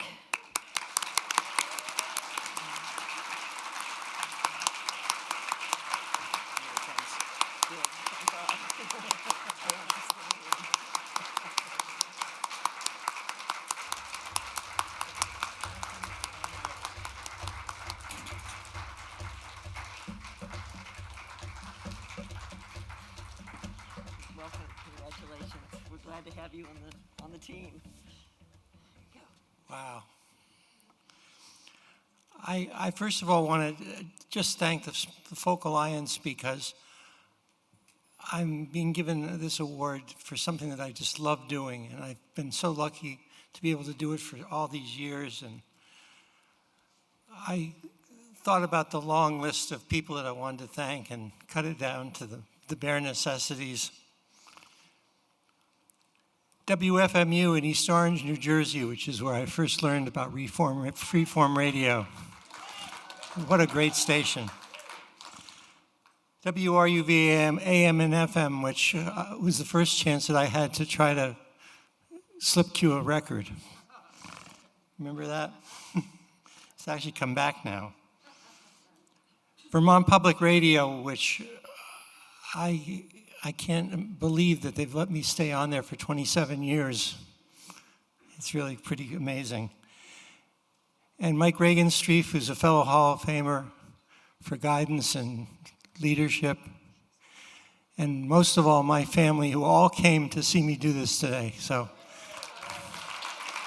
thank you so much.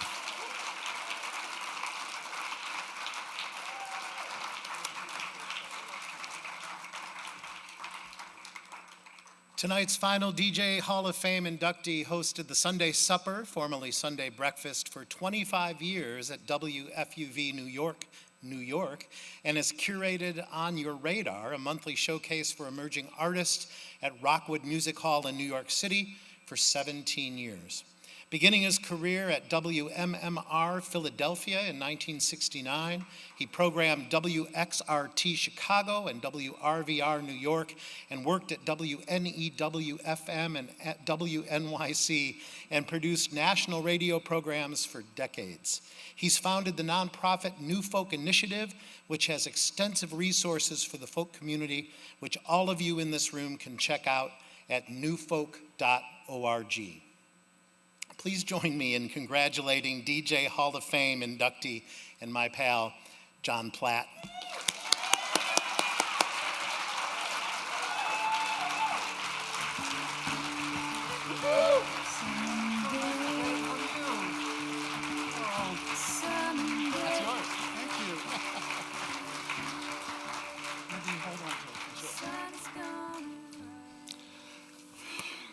Well, this award means more than you can know.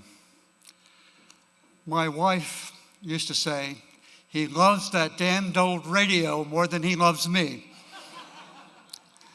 We've survived for more than 50 years, so I guess it's okay. And she's here tonight. The very first Folk DJ Hall of Famer was Gene Shea, the Dean of Folk DJs. And back in 1969, when I was a radio rookie in Philadelphia, I was doing vacation relief for a station, doing the other DJ's shows 6 days a week, and then had my own show on Sunday night. I was making $40 a week for 7 days a week, and I loved it. Gene Shea's show was right after mine, and sometimes he didn't show up on time. So I had to learn folk music really fast. Thank God for those Joni Mitchell tape cartridges that he had from the Tin Angel. It sort of feels like coming around full circle, following in Gene's footsteps, as well as Rich Warren and Wanda Fisher and my pal Matt Watroba and my dear friend Marilyn Ray Beyer. I'm really proud to be a radio lifer. And more than meeting the legends over the years like John Prine and Pete Seeger and Graham Nash, it's been having a chance to watch people like the Milk Carton Kids and Amy Speece and Allison Russell grow into their potential. And that's why connecting with all of you here this week is so important, because maybe you'll be the next people to be featured on your radar. I really feel blessed to be part of the folk community. Tom Paxton says, "Thanks for the honor of your company." When I had my stroke 5 years ago, I learned of the palpable power of love and the healing power of music. At WFUV, we say, music makes the world a better place, and I truly believe that. The late, great Dave Carter said, "This is my home, my only home. This is the only sacred ground that I have ever known." I think you'll agree that music is a mission.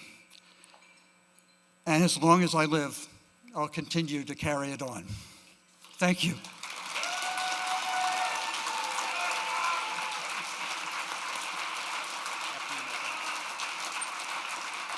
And now, please turn your attention to the screens for a message from Board President of the Mortimer and Mimi Levitt Foundation and sponsor of the Clearwater Award, Liz Levitt Hirsch.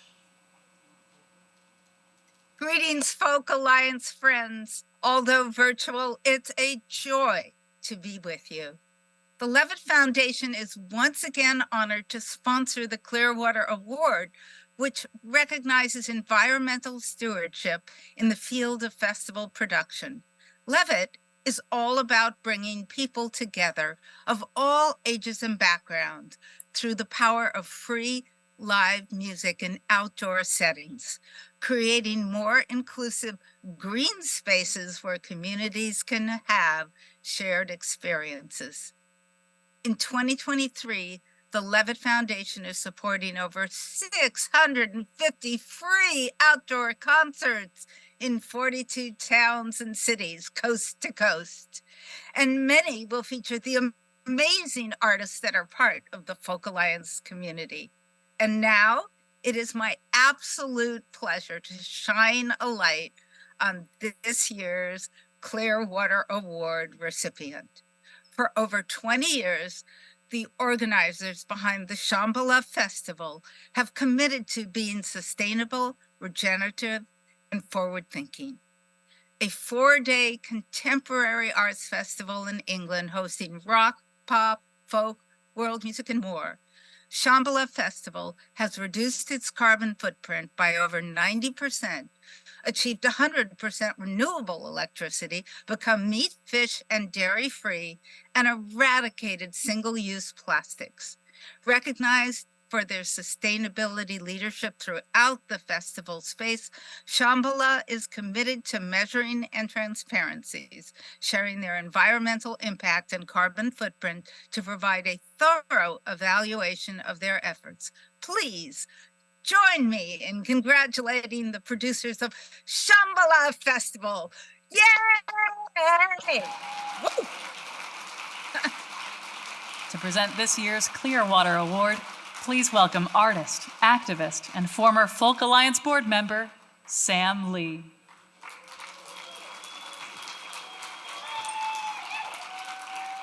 Good evening, Folk Alliance. It's an absolute joy to be here with my American family.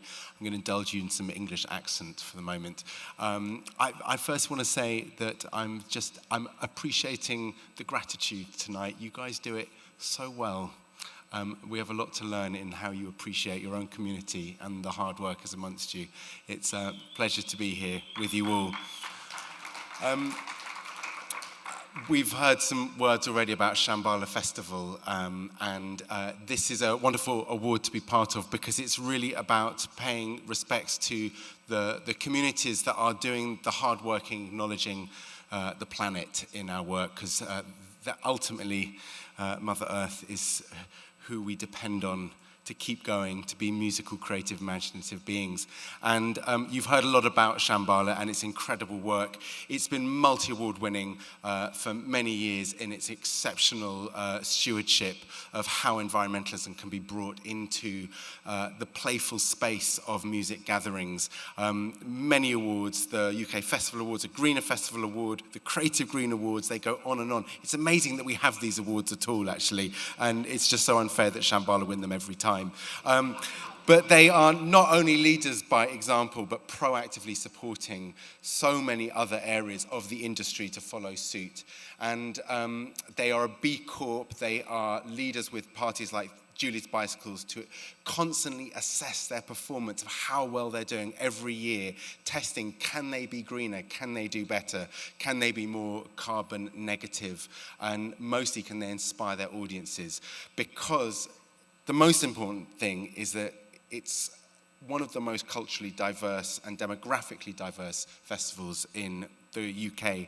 It's a conscientiously hedonistic festival, and it proves that saving the world doesn't have to be at the expense of the fun. In fact, the fun at Shambhala Festival feels a lot better for it. So please go and find out as much as you can about what they do and how they do it, and spread the word. Please join me in congratulating the very wonderful Shambhala Festival.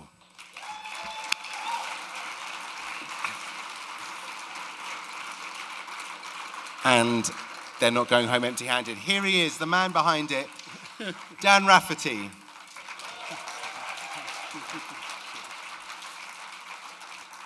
Wow. Thanks so much, Sam, and thanks so much to the Folk Alliance and to the Levitt Foundation. It's not just me at all. There's a big team behind it, and so thanks to them all as well back in the UK. We've been on this journey for over 20 years now, and are so proud of what we've achieved. And to receive this recognition is wonderful. There is, though, so much more to do. Shambhala Festival is but a tiny bubble, and during our journey, the environment has become more threatened and is closer to catastrophe than ever before. It really is a desperate emergency. And it really needs to be said as well that the solutions are inseparable from the social justice as well. And there's a fight here. There's a fight for social justice and a fight for climate justice. And everyone in this room, artists, managers, agents, promoters, both individually and collectively, have huge power. Power in our actions and power in our voices. So please, let's use that power to help create the change that is so desperately needed. Thank you again.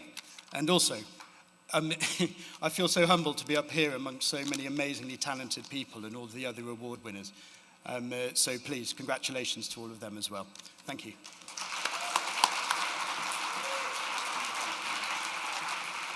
And now, to present the final two Spirit of Folk Awards, please welcome Folk Alliance International Board President Ashley Shabankare, along with fellow board member, award-winning communications and PR strategist, Michael Kornfeld. Good evening. I'm happy to present our next Spirit of Folk Award to a man who has been presenting folk music in Vancouver as a DJ on CIRT since 1985, and concerts and festivals throughout the city since 1986. A co-founder of the Rogue Folk Club in 1987, he continues to present Celtic, folk, and roots music as its artistic director. A founding member of FAI in 1989, he is an inductee into the British Columbia Entertainment Hall of Fame and a recipient of the Unsung Hero Award from the Canadian Folk Music Awards. Please join me in congratulating Steve Edge.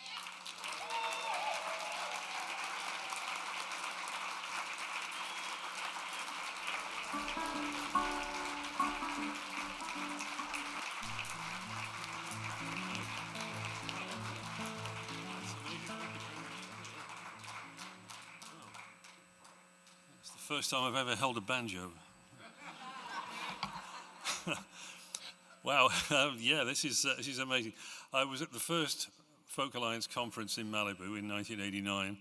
I'd just been doing shows for a few years on the radio, a couple of years of presenting. I heard about Folk Alliance. I thought, this has got to be really good because, you know, I feel like I'm on my own here. And there's loads of other people that go into this conference who all feel that they're alone too. And maybe if we get together, we won't feel so isolated. And so the community started to be built then, and I'm so happy to have been a part of that. And I'm so humbled to be on this stage tonight, having seen all these incredible musicians and all these awards going to people that, you know, that, what am I up there now? This is talk about a hard act to follow, I tell you. But I want to give a big thank you to my partner, Margaret Whale, with whom I started the Folk Club way back in 1987, along with Stephen Fearing and some others. And she's been the body of support behind me all this time, but I couldn't have done this without the incredible support of our board of directors, our volunteers, our audience members, and the performers who've played at the Rogue over the years. We've done probably over 2,000 performances of concerts, festivals, workshops, dances, jam sessions, all kinds of things that we've done there.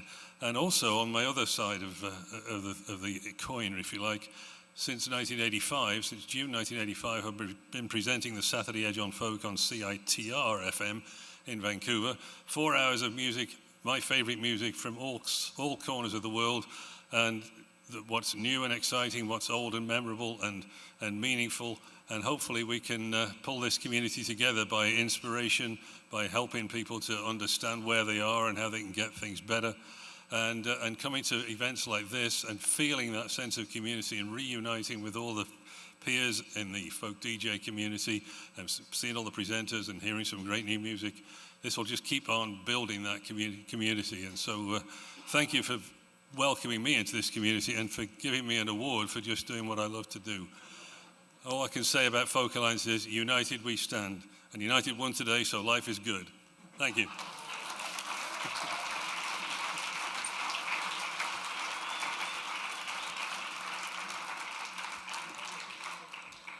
Well, y'all, it is my distinct honor and pleasure to present the final Spirit of Folk Award to one of my dear friends, and I'm hoping I'm not going to start crying emotionally.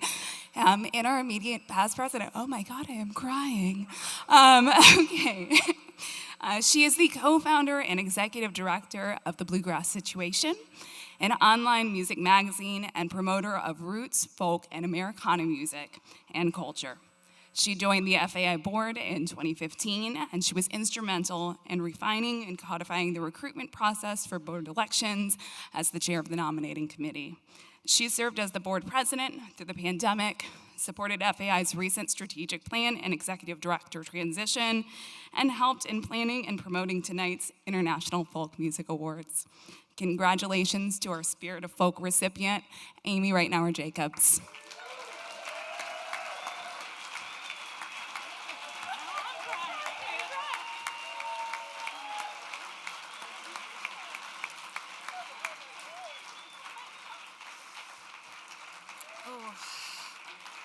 I was doing so good tonight, and now she's got me crying. And wow, and there were so many moments where I was so close to crying tonight, holding it together. Whew. So it seems like just yesterday, though in reality it was over a decade ago now, that former FAI board member Joan Kornblith told me about this conference called Folk Alliance that she thought I'd like. And it turns out she was not wrong. The past 8 years of service on the FAI board and as board president has been one of the great highlights of my career thus far. I have so much gratitude and love for this entire organization, but specifically for the amazing Jennifer Rowe, the incredible staff who have now become friends, each and every board member, many who saw something in me that I did not see in myself, all the past presidents who came before me and now ahead of me, and Angus Finnan, a great friend, mentor, and leader, and so many other people that I cannot count tonight. My highest goal in life is to leave things just a little better than I found it, and so I hope that I've done that during my tenure. But it's been my great honor to serve all of you and to be a bigger part of this beautiful community. I love you all and thank you so much.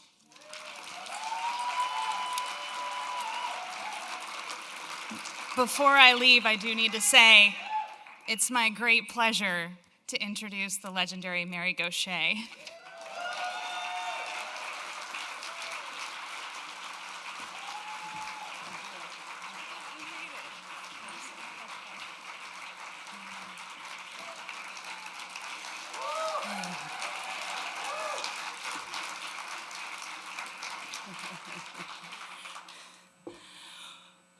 Well, Valerie June is somewhere between Atlanta and here.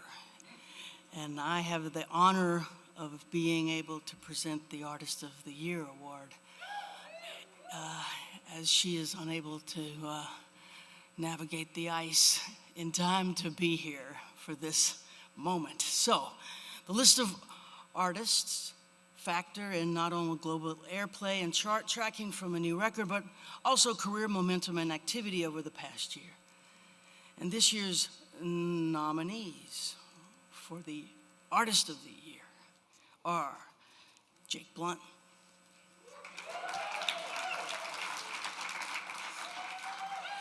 Janice Ian,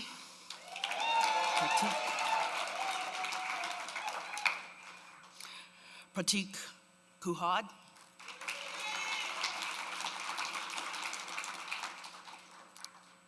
Layla McCullough,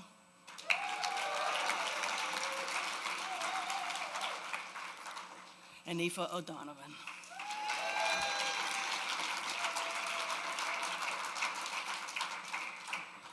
With thanks to all members of the Folk Alliance International who voted to determine the winner, the 2022 Artist of the Year is Janice Ian.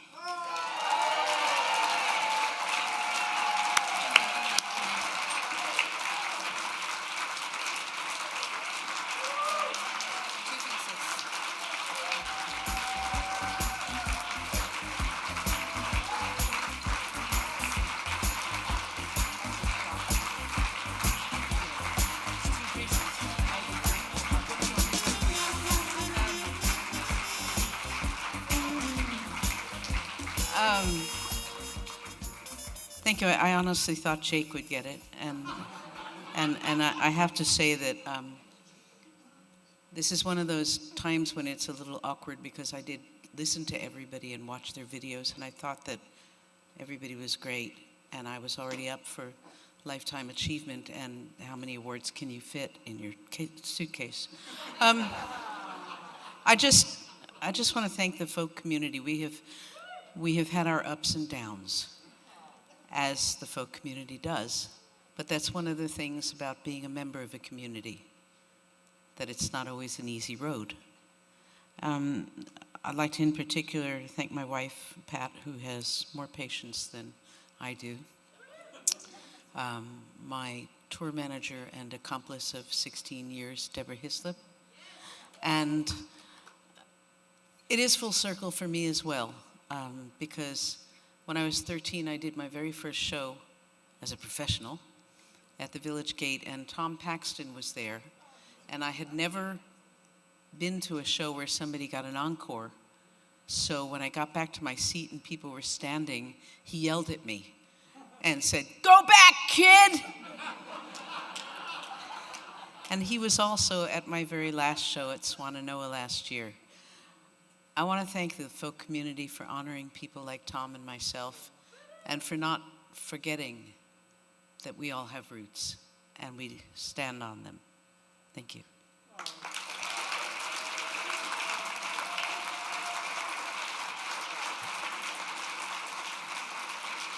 And now, a word from our sponsor.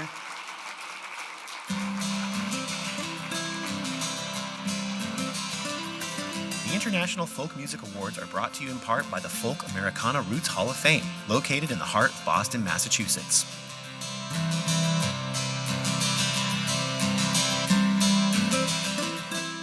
What's going on here at Farhoff is a beautiful thing. It's really going to be beneficial to our culture. It's going to entertain people, and it's going to educate people, and it's going to preserve a great part of American musical history. And I'm just honored to be a small part of it. Discover more at folkamericanarootshallofFame.org. And now, please welcome back to the stage, Ashley Shabankare.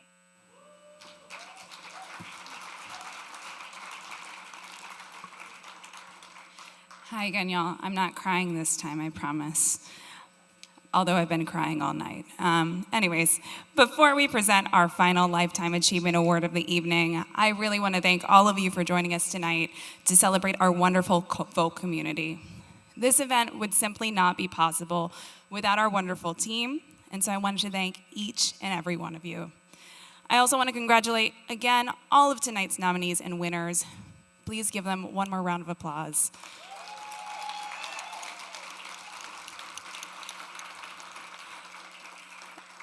And now, without much further ado, to help present the final Lifetime Achievement Award of the evening, please welcome fellow FAI board member, award-winning poet, novelist, activist, and artist, Caroline Randall Williams.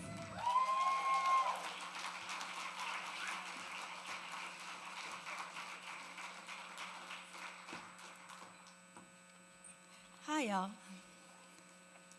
So in natural poet and also CPT running person time, I was late, so my comments are handwritten in addition to this lovely tidy binder that's up here. It is an honor to present the Business Lifetime Achievement Award alongside Ashley tonight. Past recipients over the years include the American Folk Life Center, Preservation Hall, Smithsonian Folkways, the Old Town School of Folk, and Swallow Hill Music. This year's Business Lifetime Achievement Award is a worthy, living, thriving institution founded by a most worthy, most beloved, recently lost, and dearly missed legend.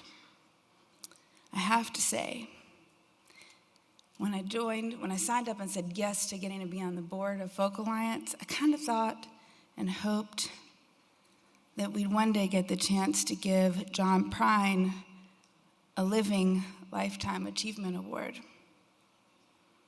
That was not to be. But in the spirit of looking for light past the dark, we honor a living layer of legacy that becomes the man and has endured and will endure beyond him, in no small measure thanks to borrow the words of the brilliant Janice Ian, a courageous, heroic Fiona Prine. A label started by truth tellers for truth tellers.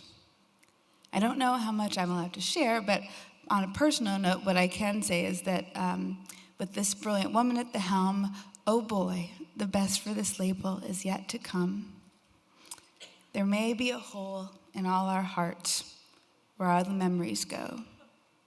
But in spite of ourselves, let's believe in this living. Sit back and enjoy a video celebration of this year's Business Lifetime Achievement Award honoree, Oh Boy Records. I said, boy, I'd like to have my own record company and call it Oh Boy. And she said, why? And I said, well, when things are going real good, I could just go, oh boy, oh boy, oh boy, what a year we've had. For more than 4 decades, Oh Boy Records has served as a model and inspiration for artists who record and release their own music on their own terms. Founded by John Prine and his manager Al Bonetta in Nashville in 1981, Oh Boy Records immediately established a relationship of trust with loyal fans and new listeners alike, while making some incredible music along the way. With a major label contract behind him, and long before the internet, John launched Oh Boy with a charming recording of I Saw Mommy Kissing Santa Claus, released on red vinyl with Silver Bells on the B-side. That's how I started Oh Boy Records. That's my record company. I'm the president. I'm a mogul. John's fans ordered it directly from Oh Boy, a business move that not only kept costs down, but also forged an enduring bond between the audience and the artist. On the left. In the 1980s, the albums Aimless Love and German Afternoons conveyed John's sharp wit and poet's touch. Through songs like Unwed Fathers and The Speed of the Sound of Loneliness, John satisfied his creative ambitions while keeping the lights on at Oh Boy, with fans eager to purchase whatever came next. In this case, a 1988 live album recorded in California. We are living in the future. I'll tell you how I know. I read it in the paper 15 years ago. John loved telling talk show hosts that he was also the president of Oh Boy Records, and it wasn't just an honorary title. John, Al, and operations manager Dan Einstein kept the label small but mighty. When he wasn't on the road, John would clock in at the office and sign off on every business decision. In later years, he would proudly take his own paycheck to the bank. As Nashville's music industry boomed in the early 1990s, Oh Boy Records made its own mark with the 1991 album The Missing Years. Produced by the Heartbreakers bassist Howie Epstein, with an electrified edge, The Missing Years pushed John out of his comfort zone, but not too far. Bittersweet songs like All the Best and You Got Gold earned a rightful spot in John's deep catalog of classics. I got a new way of walking and a new way of talking, honey, when I'm around you. The Missing Years sold more than 250,000 copies and won a Grammy for Best Contemporary Folk Album. Major labels came knocking, offering to purchase Oh Boy Records, but to no avail. Yeah, we're not going to go away. Instead, Al and John expanded their roster for the first time by signing Nashville band The Biscuits and packaged a handful of live tracks and holiday songs for the album A John Prine Christmas. John reunited with Howie Epstein for 1995's Lost Dogs and Mixed Blessings, which leaned into rock and roll on songs like Ain't Hurtin' Nobody, but never lost the originality of John's writing. The album's tour de force is Lake Marie, a rousing 6-minute song that Bob Dylan cited as his favorite John Prine song. In a black and white video. In the years that followed, Oh Boy released new projects from Heather Eatman, Donnie Fritz, R.B. Morris, Dan Reeder, and Todd Snyder. John concluded the decade with an album of duets featuring some of his favorite female country singers, including the beloved title track, In Spite of Ourselves, recorded with his good friend, Iris Dement. In spite of ourselves, we'll end up sitting on a rainbow. Against all odds, honey, we're the big door prize. The label faced its share of setbacks in the late 90s and early 2000s as John recovered from cancer and the music industry shifted from physical product to digital downloads. Amid the uncertainty, Oh Boy maintained an active release schedule of live albums, new signings, and an acoustic collection titled Souvenirs that spotlighted John's best work from his early career. The 2005 album Fair and Square solidified John's stature as a songwriting giant, leading to a second Grammy for Best Contemporary Folk Album. The long stretch of time between John's solo albums underscored Oh Boy's commitment to quality. 13 more years would pass before the next one, the Grammy-nominated Tree of Forgiveness. Wow, look. The new John Prine record, The Tree of Forgiveness. I ain't got nobody hanging around my doorstep. Ain't got no loose change, just a hanging around my chain. Following Al Bonetta's passing in 2015, John turned to his family. Under the steady hand of his wife Fiona and eldest son Jody, Oh Boy Records continues to be a thriving family-run business, and the second oldest independent label still in operation in the US, signing the brightest rising root stars such as Kelsey Walden, Arlo McKinley, Trey Burt, and Emily Scott Robinson. Nearly 3 years after John's passing, he remains one of our most loved artists. Al used to say, John Prine only gains fans, never loses any. Oh Boy was built on that foundation. In 1981, John Prine and Al Bonetta took control of their own future and created a model that would challenge and reshape the industry. Today, Oh Boy Records continues to be a testament to their vision that burns brighter than ever before. That's the way that the world goes round. You up one leg, the next you're down. It's a half an inch wider and you think you're gonna drown. That's the way that the world goes round. To accept the award, please welcome Fiona Whelan Prine and Jody Whelan.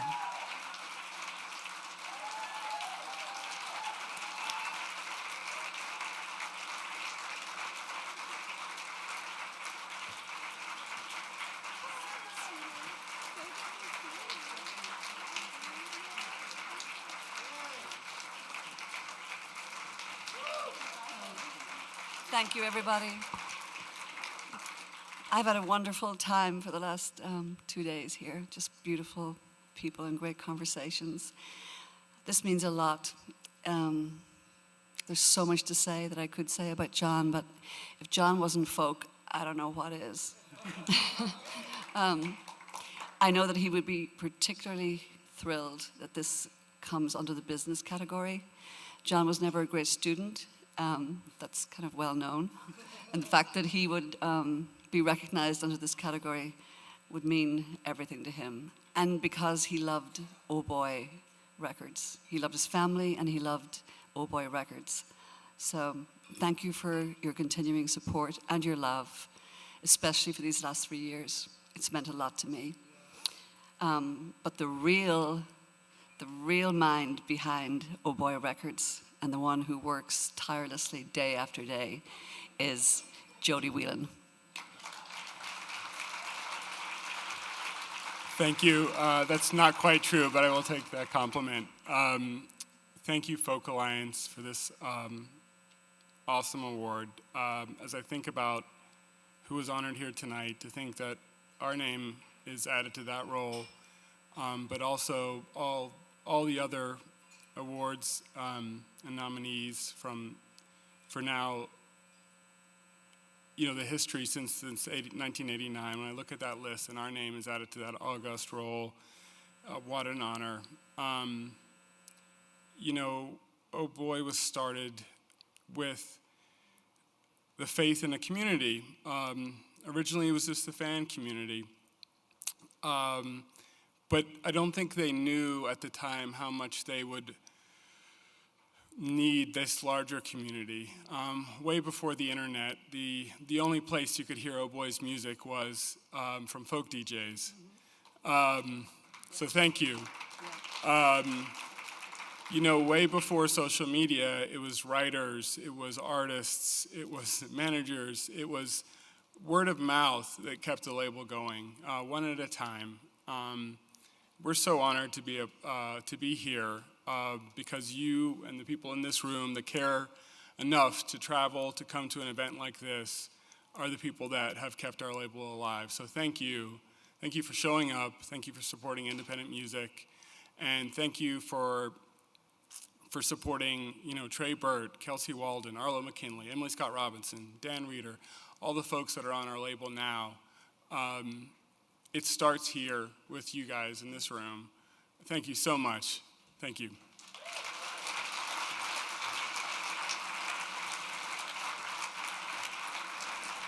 To close out the evening with a tribute to the late John Prine and the legacy of Oh Boy Records, please welcome the Milk Carton Kids.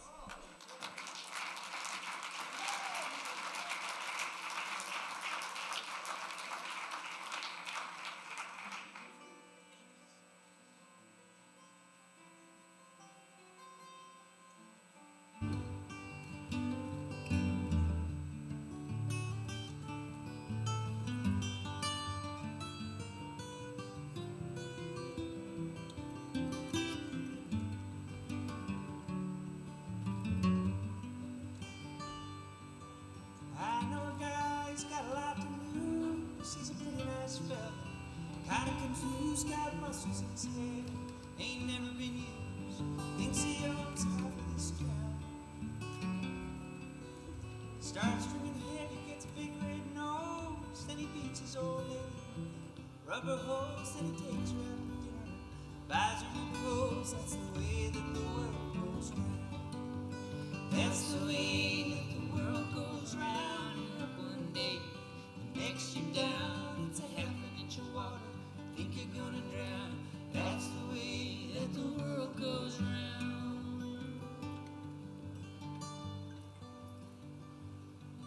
I was sitting in the bathtub, counting my toes when the radiator broke. The water all froze, I got stuck in the ice without my clothes, naked in the eyes of a clown.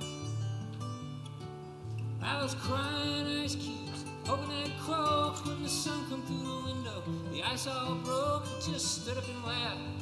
Thought it was a joke. That's the way that the world goes round. That's the way that the world goes round. You're up one day, the next you're down. It's a half an inch of water, you think you're gonna drown. That's the way that the world goes round.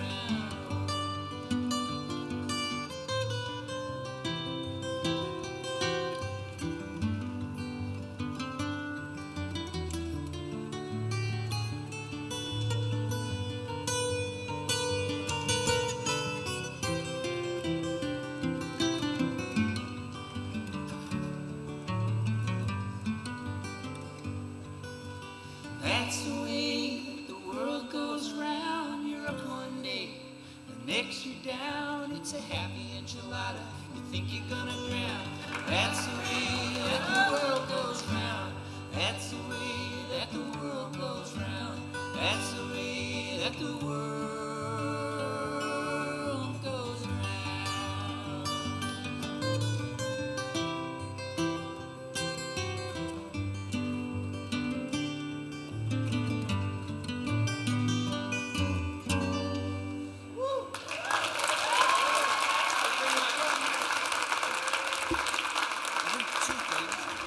I think this microphone was backwards, was the first thing, so I hope you all heard us. Boy, we really miss John, and as far as I can tell, the only upside now is that we just get to keep singing his songs, and it's a great pleasure for us to introduce another one of our friends to sing a John Prine song, Iris Dement.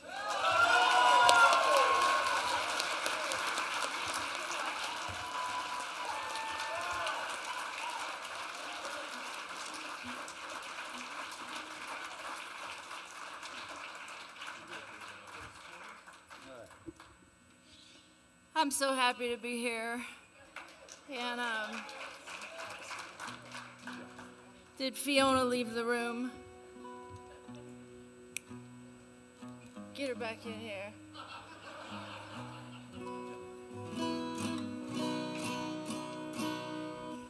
I wanted to thank Fiona for inviting me to do this, and I just want to say bless her heart. And I'm so happy that she and Jody, oh boy, and John Prine have received this award. They deserve it so much. And like everybody else here, John touched my life in a big way.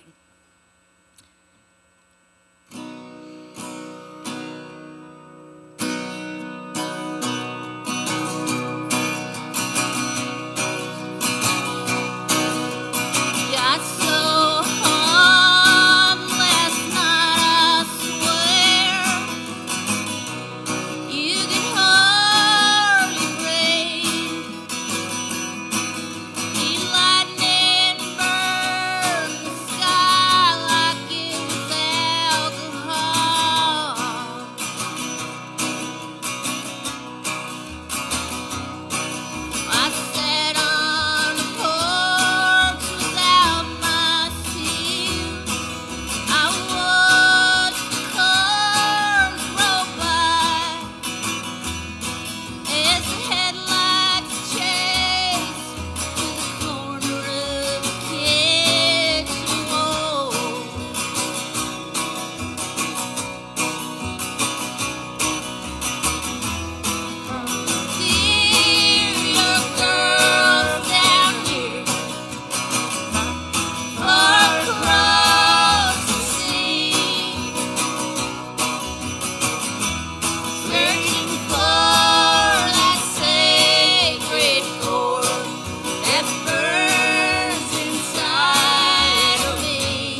last name.